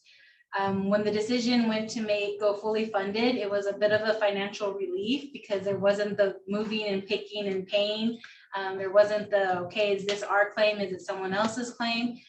We're just fully funded. Part of that change also included, and this is one of the big benefits we provide our employees, is we cover them as an employee fully, but we also cover part of their dependent coverage. So we encourage our employees to use our health insurance. We took, since 2017, we've taken a very proactive preventative measure. We want them out there. We increased our ER cost deductibles because we don't want them in the ER. We want them to go to a doctor. We want them to do the preventative. We want them to take care of themselves because we all experienced a loss in 2016 with the city employee. So the big push was to encourage our employees, don't wait till the last minute. When we became fully funded, it was a bit of a relief. There wasn't having to worry about the stop loss. There wasn't having to worry about the claims. Everything was being covered by Blue Cross Blue Shield.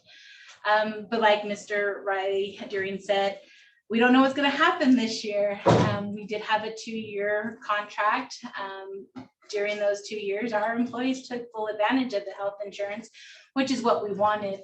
But we also went through a pandemic. We also went through a lot of those extra expenditures. 2021, people weren't going to the doctor. They weren't going out. You didn't want to go to the hospital. You didn't want to catch COVID. Now they're out, they're making their appointments, they're taking care of themselves, and we do encourage that. But I did want him to have that face with you guys so that when we do talk about health insurance, you understand we go to him. They provide us a wealth of information. They help us with the billing as much as they can. We make sure our employees are covered, anything that comes up and we have questions with, they're kind of the go-to. We used to laugh, we would hand out his business card instead of ours when it came to insurance. So we also do employee benefit guides that they are able to hand out to new employees throughout the year. We'll help them with compliance within the health plan, all of those types of things. We're there for Megan and her team all year long throughout the process. So.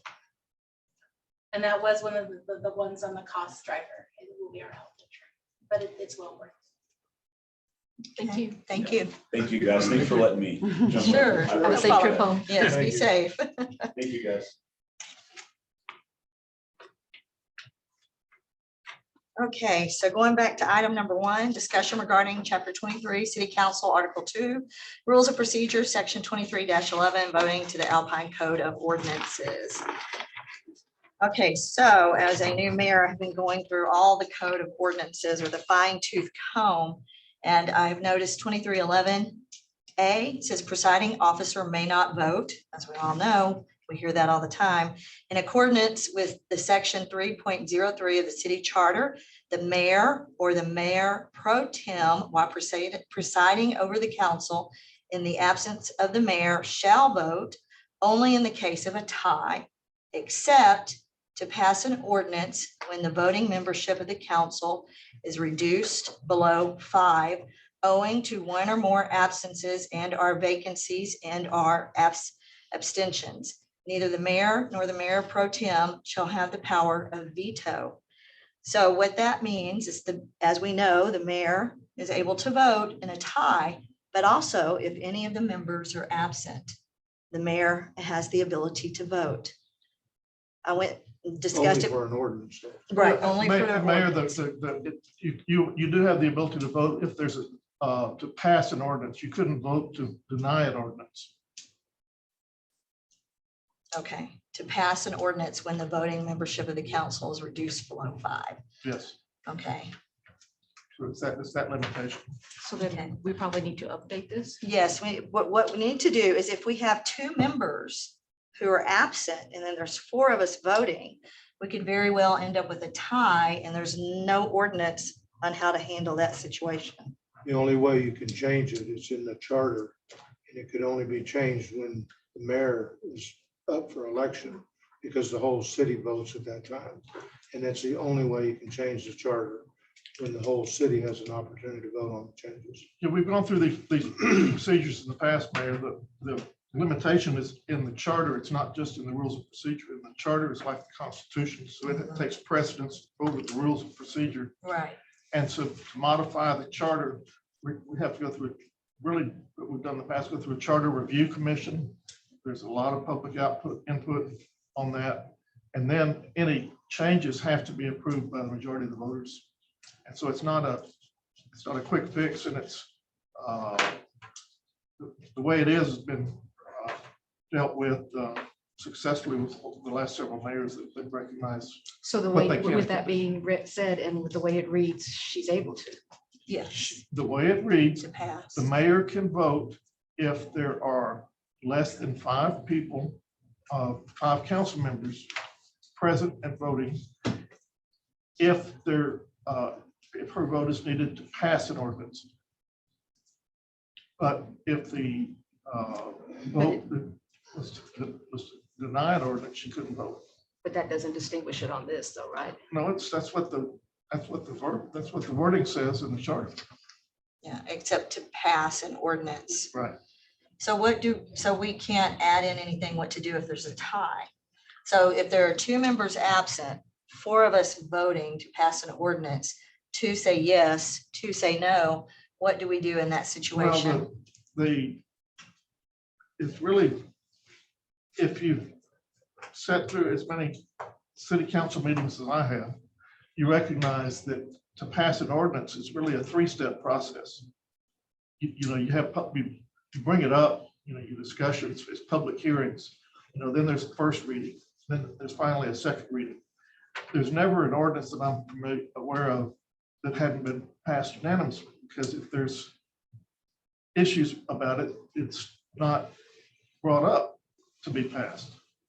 So I think it's just worrying about something that in my experience hasn't happened.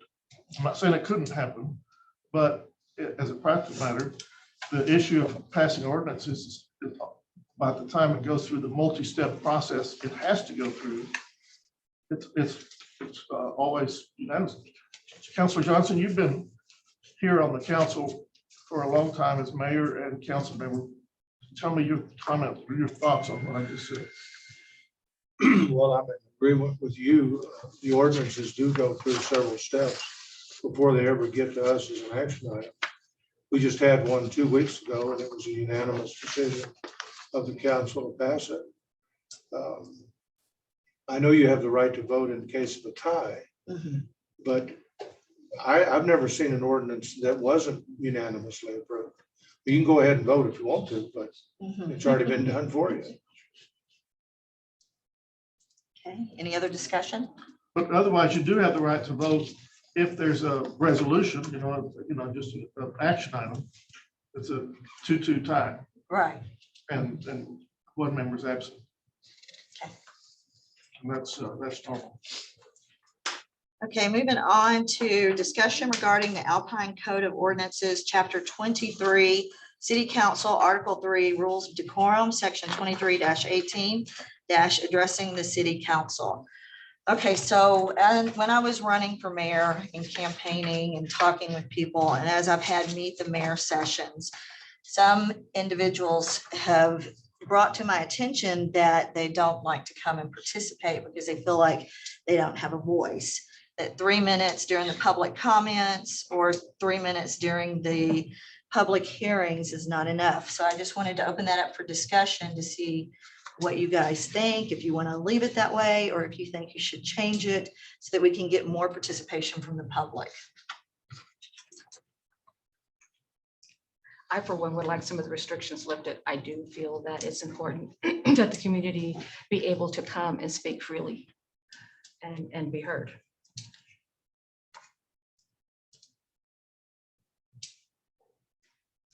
Okay, any other discussion, comments?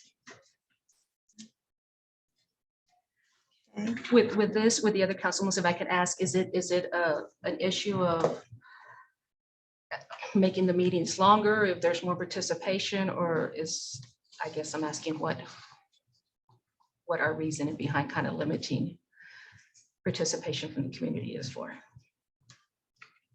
Well, as you could see at tonight's meeting, we had 2 members of the audience who put their comment cards forward and were given an opportunity to speak. It's primarily about the agenda items. The first individual, this was not an agenda item, but he was permitted to speak. And nothing against Rick, but I never did figure out 9.1, because on my agenda, 9.1 deals with a tree. I said 9.3. 3, okay, my apologies. My apologies, Rick. I know it's not Right. But Rick had an opportunity to speak. Then during the budget hearing, there were 2 individuals, Brett and Karen, both had their comments about our budget hearing. I think our citizens have an opportunity, and I don't see anything wrong with limiting it to 3 minutes. Well, I do know that the individual, I'm sorry, sir, your foreman, Grant, 3 minutes wasn't quite enough. I mean, we didn't get to where he even wanted to be. And I do understand the point of if things aren't on the agenda. But sometimes this is the only way that we get to find out that something needs to be placed on an agenda. Well, there are ways to do that too, by contacting either your city council person or the city manager who can put it on the agenda.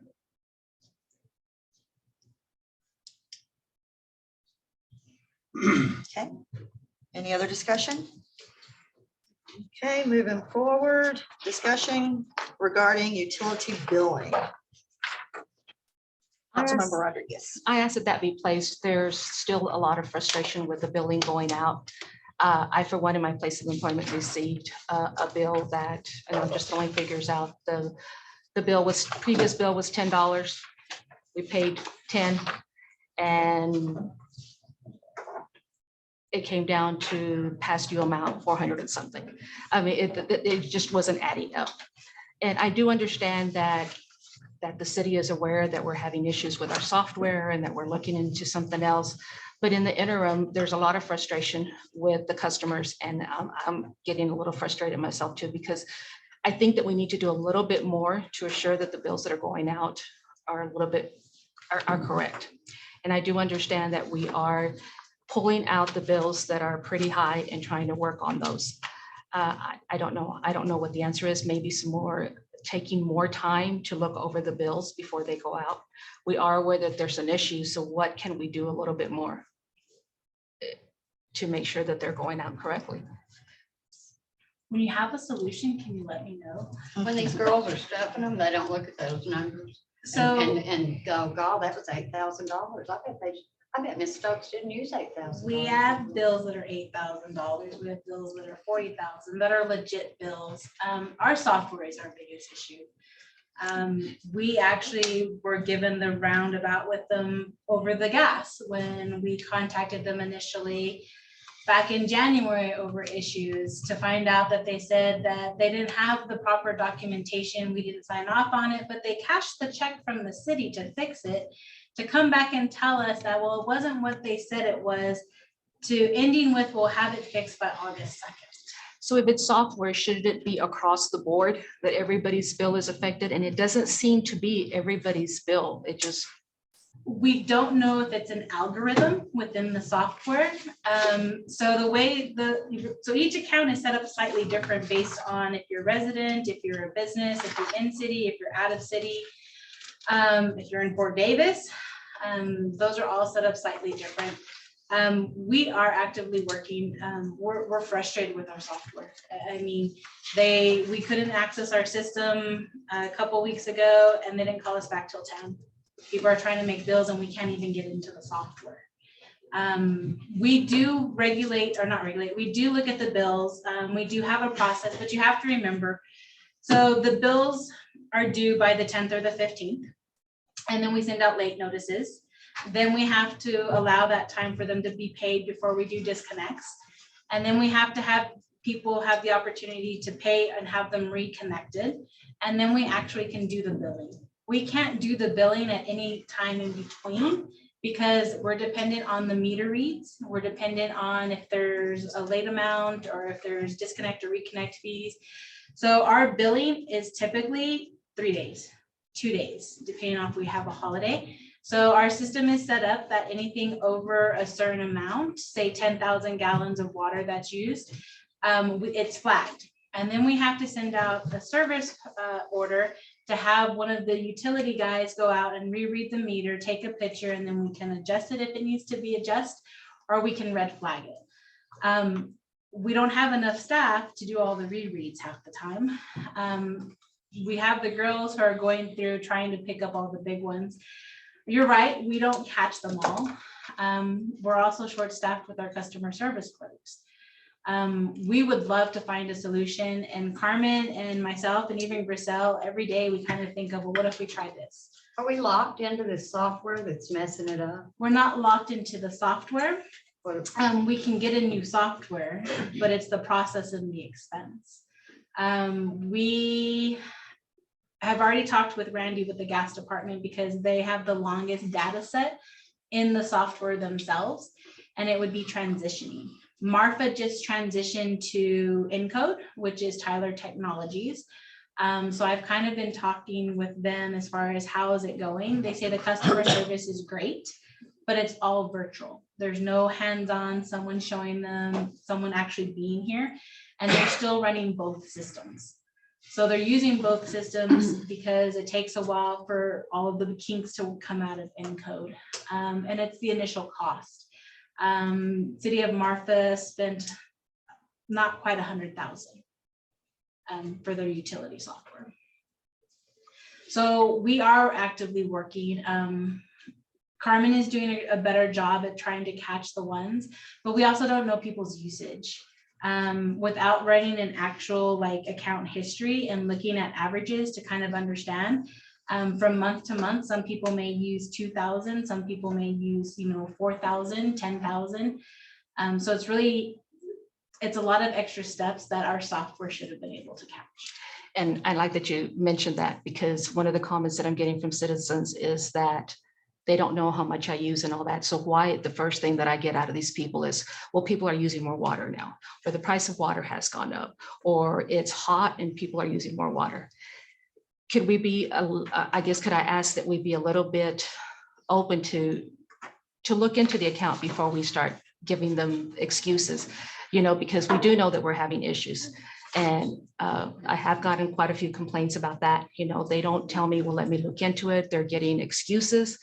And sometimes I think the frustration that our employees are feeling is getting through to our customer too.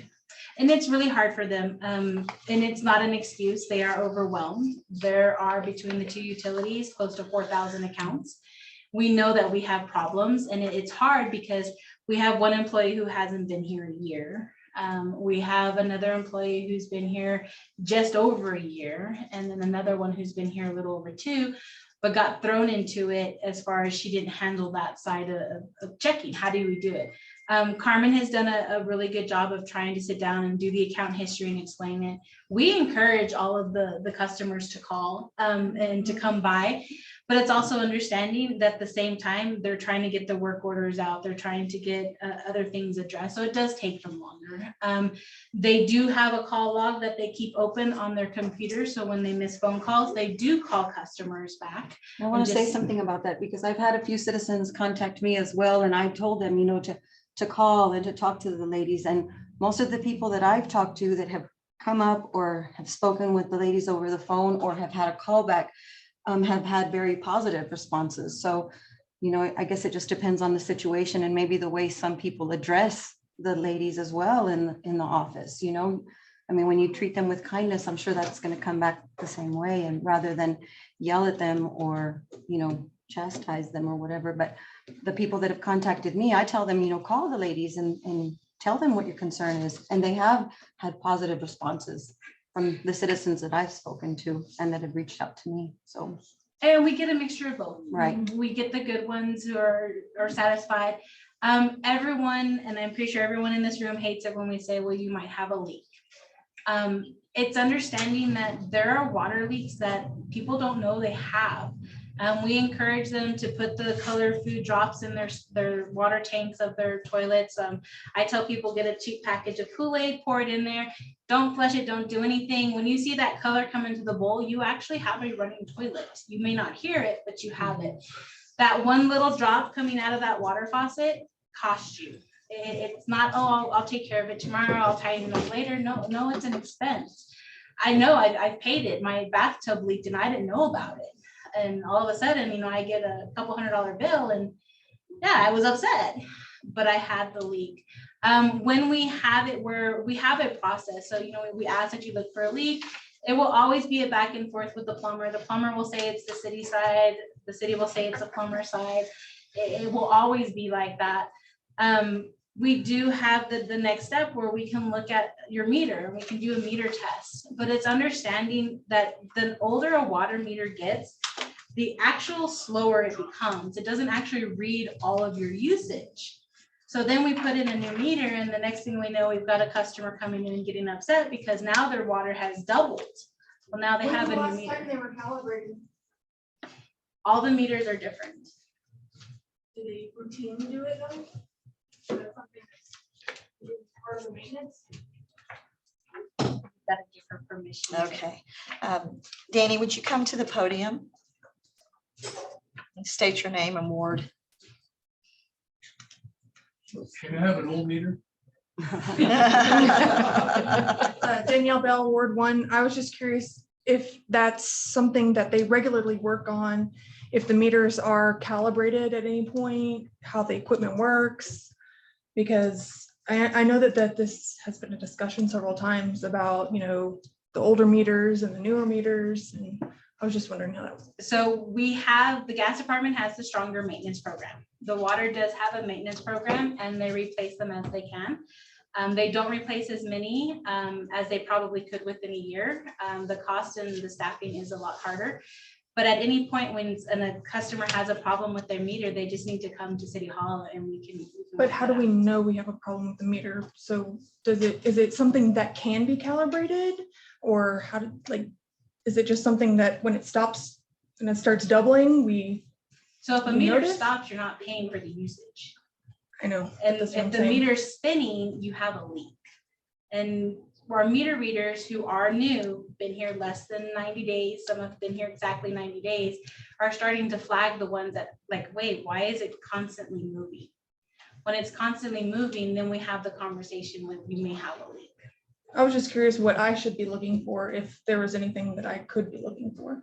I would definitely, if you're curious about your bill, ask for an account history and look at your usage and think of things that could trigger it. Okay, so typically my usage during the summer is 9,000 gallons. It probably isn't that high, but just say it is. And then all of a sudden it's 14,000. Then you can come in and request a reread. So then we would go back out there. When we do rereads, we also take pictures of the meter to verify, one, that it's the correct meter that they're reading, and then we match it to what. Sometimes it's been a misread and we go back and we need to adjust the account. If you continuously have problems over several months, then we do a leak investigate and we look at the meter and we can do a meter test on it. Okay, thank you. Thank you. Okay, any more discussion? Any more questions? No, no questions. I guess I just asked the public that I know it's frustrating. Just be patient with the girls, and we will ask the girls to try to be patient with the customers as well. And please don't hesitate. I mean, if people have problems, they just need to call, and just say, hey, I need a reread, or hey, can you look at my meter? It's just when we replace it and you do get a newer meter, there is sometimes a shock value with it. Megan, I've also received some comments and or complaints regarding how the city handles utility deposits, whether they handle them uniformly or not. Passing it on. I haven't heard anything about it. Okay. All right, moving on to discussion item number 4, discuss the proposed fiscal year 2023 capital improvement plan. City manager. So included in your packet is the proposed 2023 capital improvement program plan. Every year it's going to slightly increase and slightly change, especially as we learn the actual cost of items. This year it's broken down into 3 sections. Something that's kind of, the first section is your ongoing. The second section is what's being proposed. Some of them are the same items from last year. And then of course, there's my favorite section, which is the completed / purchase section. This provides you with a understanding of, we've actually done quite a bit this year. A couple of the items are on the back burner. The APB license plate reader, the stage at the visitor center, because we have the new pavilion, they want to see how that works. The technology with the license plate reader wasn't up to the hopes and dreams of our police department, so it's not something they're actively seeking, so it's put into the back. Pretty much every item in here has been discussed with council during the priorities and goals.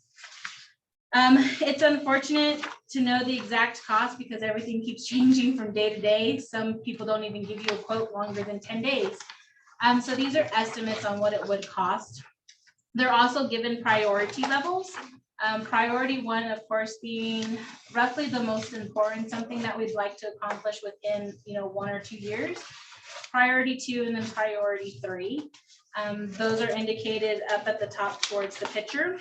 Pueblo Nuevo is on top because this is an ongoing active.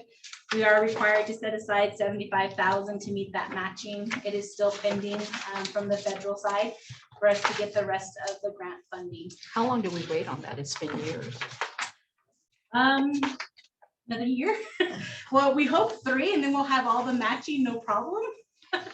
It's the federal government. The grant's been awarded. They just have to release the funds. If the city at any point wanted to relinquish it, back out of it, that could be an option, but this is a project that's been, like you said, in the progress for about 3 years now. We just got awarded it last fiscal year and we're still thinking. You'll also notice, and one thing that I've been working with the departments and understanding, most of what you see in this isn't necessarily a plan. A capital improvement plan is an actual project. Your wastewater treatment plant, that is a plan. That is a roughly 5-year plan with phases, starting with the replacement of the aerator and the bar screen and moving to the next phase. A lot of what you'll see in this are actual assets. Our budget policy does sorry, can't speak tonight. Does stipulate that an asset under 50,000 would be considered part of the operating. It's not actually part of the plan. So those are slight differences that will start to come up as we make improvements and changes within the city. A lot of what you'll also see is just some of the day-to-day needs. Your street department, a lot of it is heavy equipment so that they can do their jobs. The water utility and the wastewater, it's a lot of infrastructure. It's a lot of updating. There's also automated meters in there for water and gas. Something that people sometimes, oh, we don't need them. More and more, I think about our utility customers and how nice it would be to have those.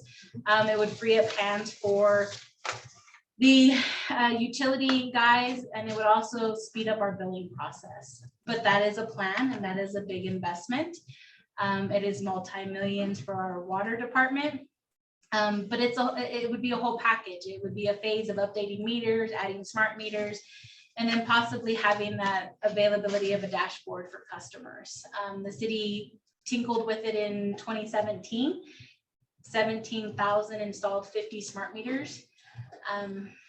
Didn't really go anywhere. It was great for meter reading because you didn't have to read them. But then if they're not maintained, nobody checks on them, you have issues in the long run. Every department participated and provided their input of what they would like to see for the future for their departments. A lot of it is, like I said, assets, but there's a lot of building maintenance improvements within each of the different buildings that the city utilizes. We are required to have a public hearing and to provide notice. So I wanted to get a draft copy out. It is available for the residents, and we'll put it online after tonight as a separate item, and then council approval. This includes, like I said, the departments and the council's priorities and goals. This is not dependent on our budget either. This is just the capital improvement plan. We hope to be able to move some of them into our actual operating and our budget so that we can move forward with some of these improvements. Can you make changes to the plan? You sure can. Because I'd like to eliminate the splash pad. Seems to me like with the water issues we're having, do we need to spend, I think it's close to a quarter of $300,000. 75% is by donation, isn't it? So the city set aside 50,000 that has been designated in one of the reserve accounts specifically for the splash pad, and the Friends of the Big Bend National Park organization, and I believe some of the members of the Parks Board, we're going to come up with the remaining portion. But is that set in stone? Could we reallocate the 50,000? Tell Council the can Friends of the Fort National Park that thank you, but no thank you. Council can do that. Yes. Megan, can you tell me what a gas rectifier is? I knew someone was going to ask that. I know it's a little box and it's on a pole. So it's the rod that goes into the ground, I don't want to say conduit. So when lightning strikes, it prevents any disruption in the actual gas lines that are in the ground. And we have 2 of them in Alpine and we have 1 in Fort Davis. So Randy kind of explained to me on the electrical outlet how you have the 3rd prong to prevent, the lightning and all that. It's the same idea. He could provide you a much more technical. That's good enough. It protects us from things exploding. Okay. Okay, any other discussion, questions? All right, moving on to number 5 for information and discussion, emergent air EMS provider report by Walter Kirkendall.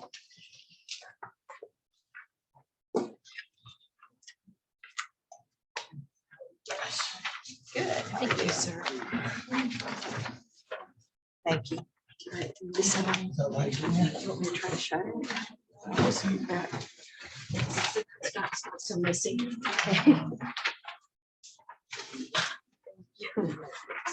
Whoa, this right there.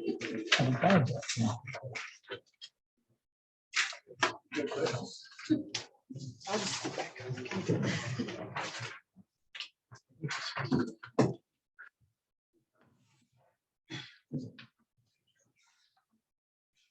Good evening, everyone. This is based off the contract, what we would report monthly or quarterly. That's going to be up to you guys. I believe the county is going to go with quarterly. Just simply, so this was the first month, not a lot of data yet, but as we get more, I'll be happy to do it either any way you guys want. So we had 80 total calls for service. Out of that, the trauma calls, we had 22 adults, 2 pediatric. Number of medical calls, 46 adults, 3 pediatric. The response times for emergent, we did back out if you leave the total in with transfers, it skews the response time. So this is strictly for 911 calls, which is ultimately what we're responsible for, is the 911 calls. 13.9 minutes in the overall, 8.9 in the city, which is for what you guys would have. And that's from call time to on scene. With that, seat times average 10.43 minutes. We have one DOA. 16 times a second truck that we are now providing, which I think has not been every day, and that's been every day. A second truck that we provide was utilized 16 times in the month of May. Zero number of times that we bypassed the hospital. So no flights taken directly from the scene. And that includes not only our aircraft, but any aircraft. We didn't launch a helicopter in the month of May. And our staffing was at 100% for the whole month of May. And also continued into July. Is that what y'all expected? Was this about what y'all expected? The number of calls is a little bit lower than what we expected. The type of calls and the utilization is about what we expected. The second truck is probably being used so 2 calls going out at once. I was working with Terlingua before we took over, and it happened to me twice. So I was a little more leery, and it's panned out. So that second truck has really come in. Really been useful. It kept somebody from having to wait for that first truck to clear and come out. Today I had an orientation today, so that'll be staff numbers 14 and 15. So staffing is going well. And out of that, I think about 6 of them live here. So they're actually in Alpine, from Alpine, that work other places, and in the process of trying to get them just to work here and not go work other places. They're working part-time for me now, but one of the girls today that's working somewhere else expressed an interest in working full-time here. We also hired a full-time supervisor that's a paramedic that lives here in Alpine. Moved back here, have been working for City on around, but lives here in Alpine, which is key to our operation here. I'm here a lot. I work a lot on the trucks, but now you have somebody who actually lives here. I miss my house occasionally, so I do want to see it every once in a while. We did participate in a lot of stuff with the police department and with the fire department and with the sheriff's office. We did the Shattered Dreams. We did an active shooter training with Sol Ross. I met with Sol Ross and clarified a lot of our access to them and how we get in and out and how that's done, because they have locking doors on everything. So we now have that done, and we have cards issued. We also did 2 parades and 2 health fairs. So we've been busy in the month of May and some into June. And we're having a great time, and we're looking forward to doing more. Thank you. Thank you. Any Other questions? Thank you very much. Okay, let's move on to action items. The first one goes to the city manager. Approve resolution 2022-06-10. A resolution authorizing the city to participate in the Apache Tree Grant Program, providing native special saplings to residents. So move. Okay, is there a second? I'll second. Okay, discussion. Okay, all in favor, raise your right hand. Okay, unanimous, it's approved. Okay, the second one goes to city manager. Approve resolution 2022-06-11, a resolution adopting an investment policy for the city fiscal year 2022-2023. I'll entertain a motion. I so move. Is there a second? Second. Discussion? Okay, let's vote. All in favor, raise your right hand. Okay, unanimous. Resolution passes. Okay, number 3, city manager. Approve resolution 2022-06-12, a resolution adopting a budget policy for the city. Okay, I'll entertain a motion. So move. Second? I'll second it. Okay, discussion? Okay, let's vote. All in favor, raise your right hand. Okay, resolution 22-06-12 is unanimous. Okay, number 4, city manager. Approve the recommendation of Mayor Eves for the appointment of municipal court judge Gilbert Valenzuela.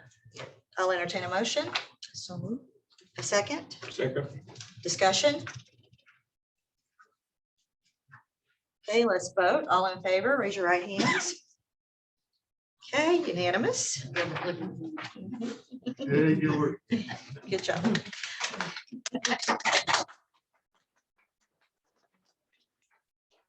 Number 5 goes to city manager. Approve the recommendation of the city manager to hire Andrew Devaney as the Director of Building Services, building official. Okay, I'll entertain a motion. A second. I'll second. Discussion. Can we get a little, Background.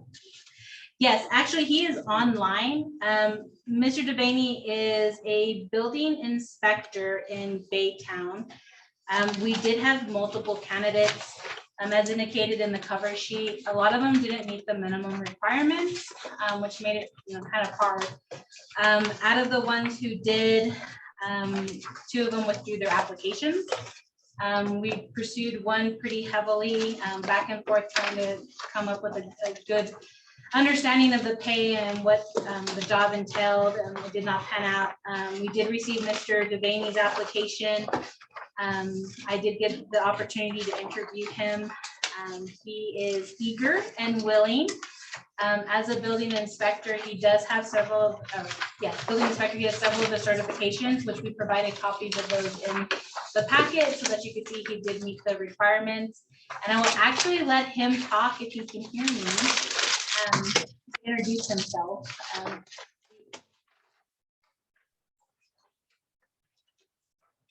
There, Andrew? Can you hear me now? Yes. Honorable Mayor and Council, good evening. How are y'all? Great, thank you. How are you? Doing well, doing well. Thank you very much for having me. And again, I want to thank Megan for this potential opportunity to serve y'all and the citizens of Alpine. I'm eager, again, like she said, I'm a commercial and residential inspector. I used to be in the plumbing trade, so I have little extensive knowledge in that. So I do love that. Again, I've done anything from water leaks all the way up to light industrial in my plumbing career. And as far as inspecting career, just your simple rebar inspections all the way to we're doing 5 schools right now here for Goose Creek ISD here in Baytown, hospitals, small commercial tenant finish outs, convenience stores, anything you have. And just listening to y'all again, just try to get business to Alpine. That's what I hope to bring coming in regards to that, boots on the ground, just trying to get out there and be community oriented and accessible to everybody. Because again, at the end of the day, we are serving the citizens of Alpine and any visitors and businesses. So what I would bring, I would want to keep building those relationships, because I know we are in far West Texas, and I understand there's probably not a lot of trades that are based in Alpine. So I want to build that relationship with all our contractors, engineers, to want to make that trip to do work for Alpine and overall build a better city environment. As far as myself and Ms. Borsey and Adelina Bell, I know they're working their tails off right now, listening to the previous city council meetings. My first goal I want to get is to get the Texas code enforcement officer as well. I know they've been working on that. I want to do that as well, to be able to hit that running and just to handle anything inter office out, anything I could do to help for the betterment of Alpine. I'm there. Mr. Devaney, if hired, how soon would you be able to get to Alpine? Honestly, as soon as possible.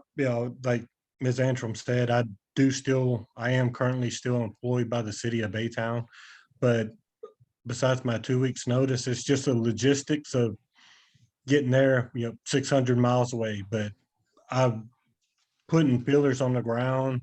I've been speaking with renters and stuff here. So the ball is already rolling. It's just a matter of trying to get that solidified, and I'll be on my way. Because I know the rental market right now is very tough over there. I found out real quick. So, but I do have feelers out, and again, I'm anxious to get out there just as soon as possible. I wish I had a definite answer for you, ma'am. That's all I could really say, just as soon No, as that's possible. great. I just didn't know if you were wanting like a month or so to take care of business and. Yeah, I have little things I need to take care of here. Obviously, it would be including my 2 weeks. I love everything I do here in Baytown.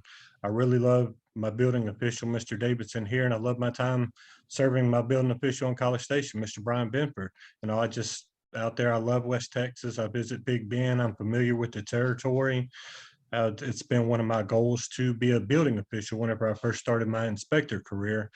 And West Texas to me is just the cherry on top as well. So for me, it's definitely not something just coming in there and getting my feet wet, gaining the experience and leave. I do plan, good Lord willing, to be a lifelong citizen of Alpine. That's my true goal. Thank you, sir. Thank you. Any other questions or discussions? Okay. All in favor, raise your right hand. Okay. Approved unanimously. Congratulations, Mr. Devaney. Thank you very much, ma'am. Thank you. Welcome to the city of Alpine. Yes. Yeah. Jessica thanks you. Yeah. Thank you. Okay, so moving on to council member comments. Oh, you know, I've got a holiday. We're gonna rival Megan tonight. Welcome, Mr. Devaney. I think you'll love Alpine. We all do. Thanks, Emergent, for showing up. You know, Megan had it on there. Where are our guys that we hired? Loved a month ago. Can they come? Yes, they did. Thank you. Thanks for the street map. It's really cute. I'm gonna go enlarge it, see where I am. I'd like to thank Eddie. Anybody that worked anywhere 35 years deserves some kind of a medal or something. Can we make him a something? Because that's a long time. We'll name a street after him. There you Yes. go. There you go. Congratulations, Gilbert. Thank you. You know, you did this once at the county for 4 years. How long are you gonna make it down here?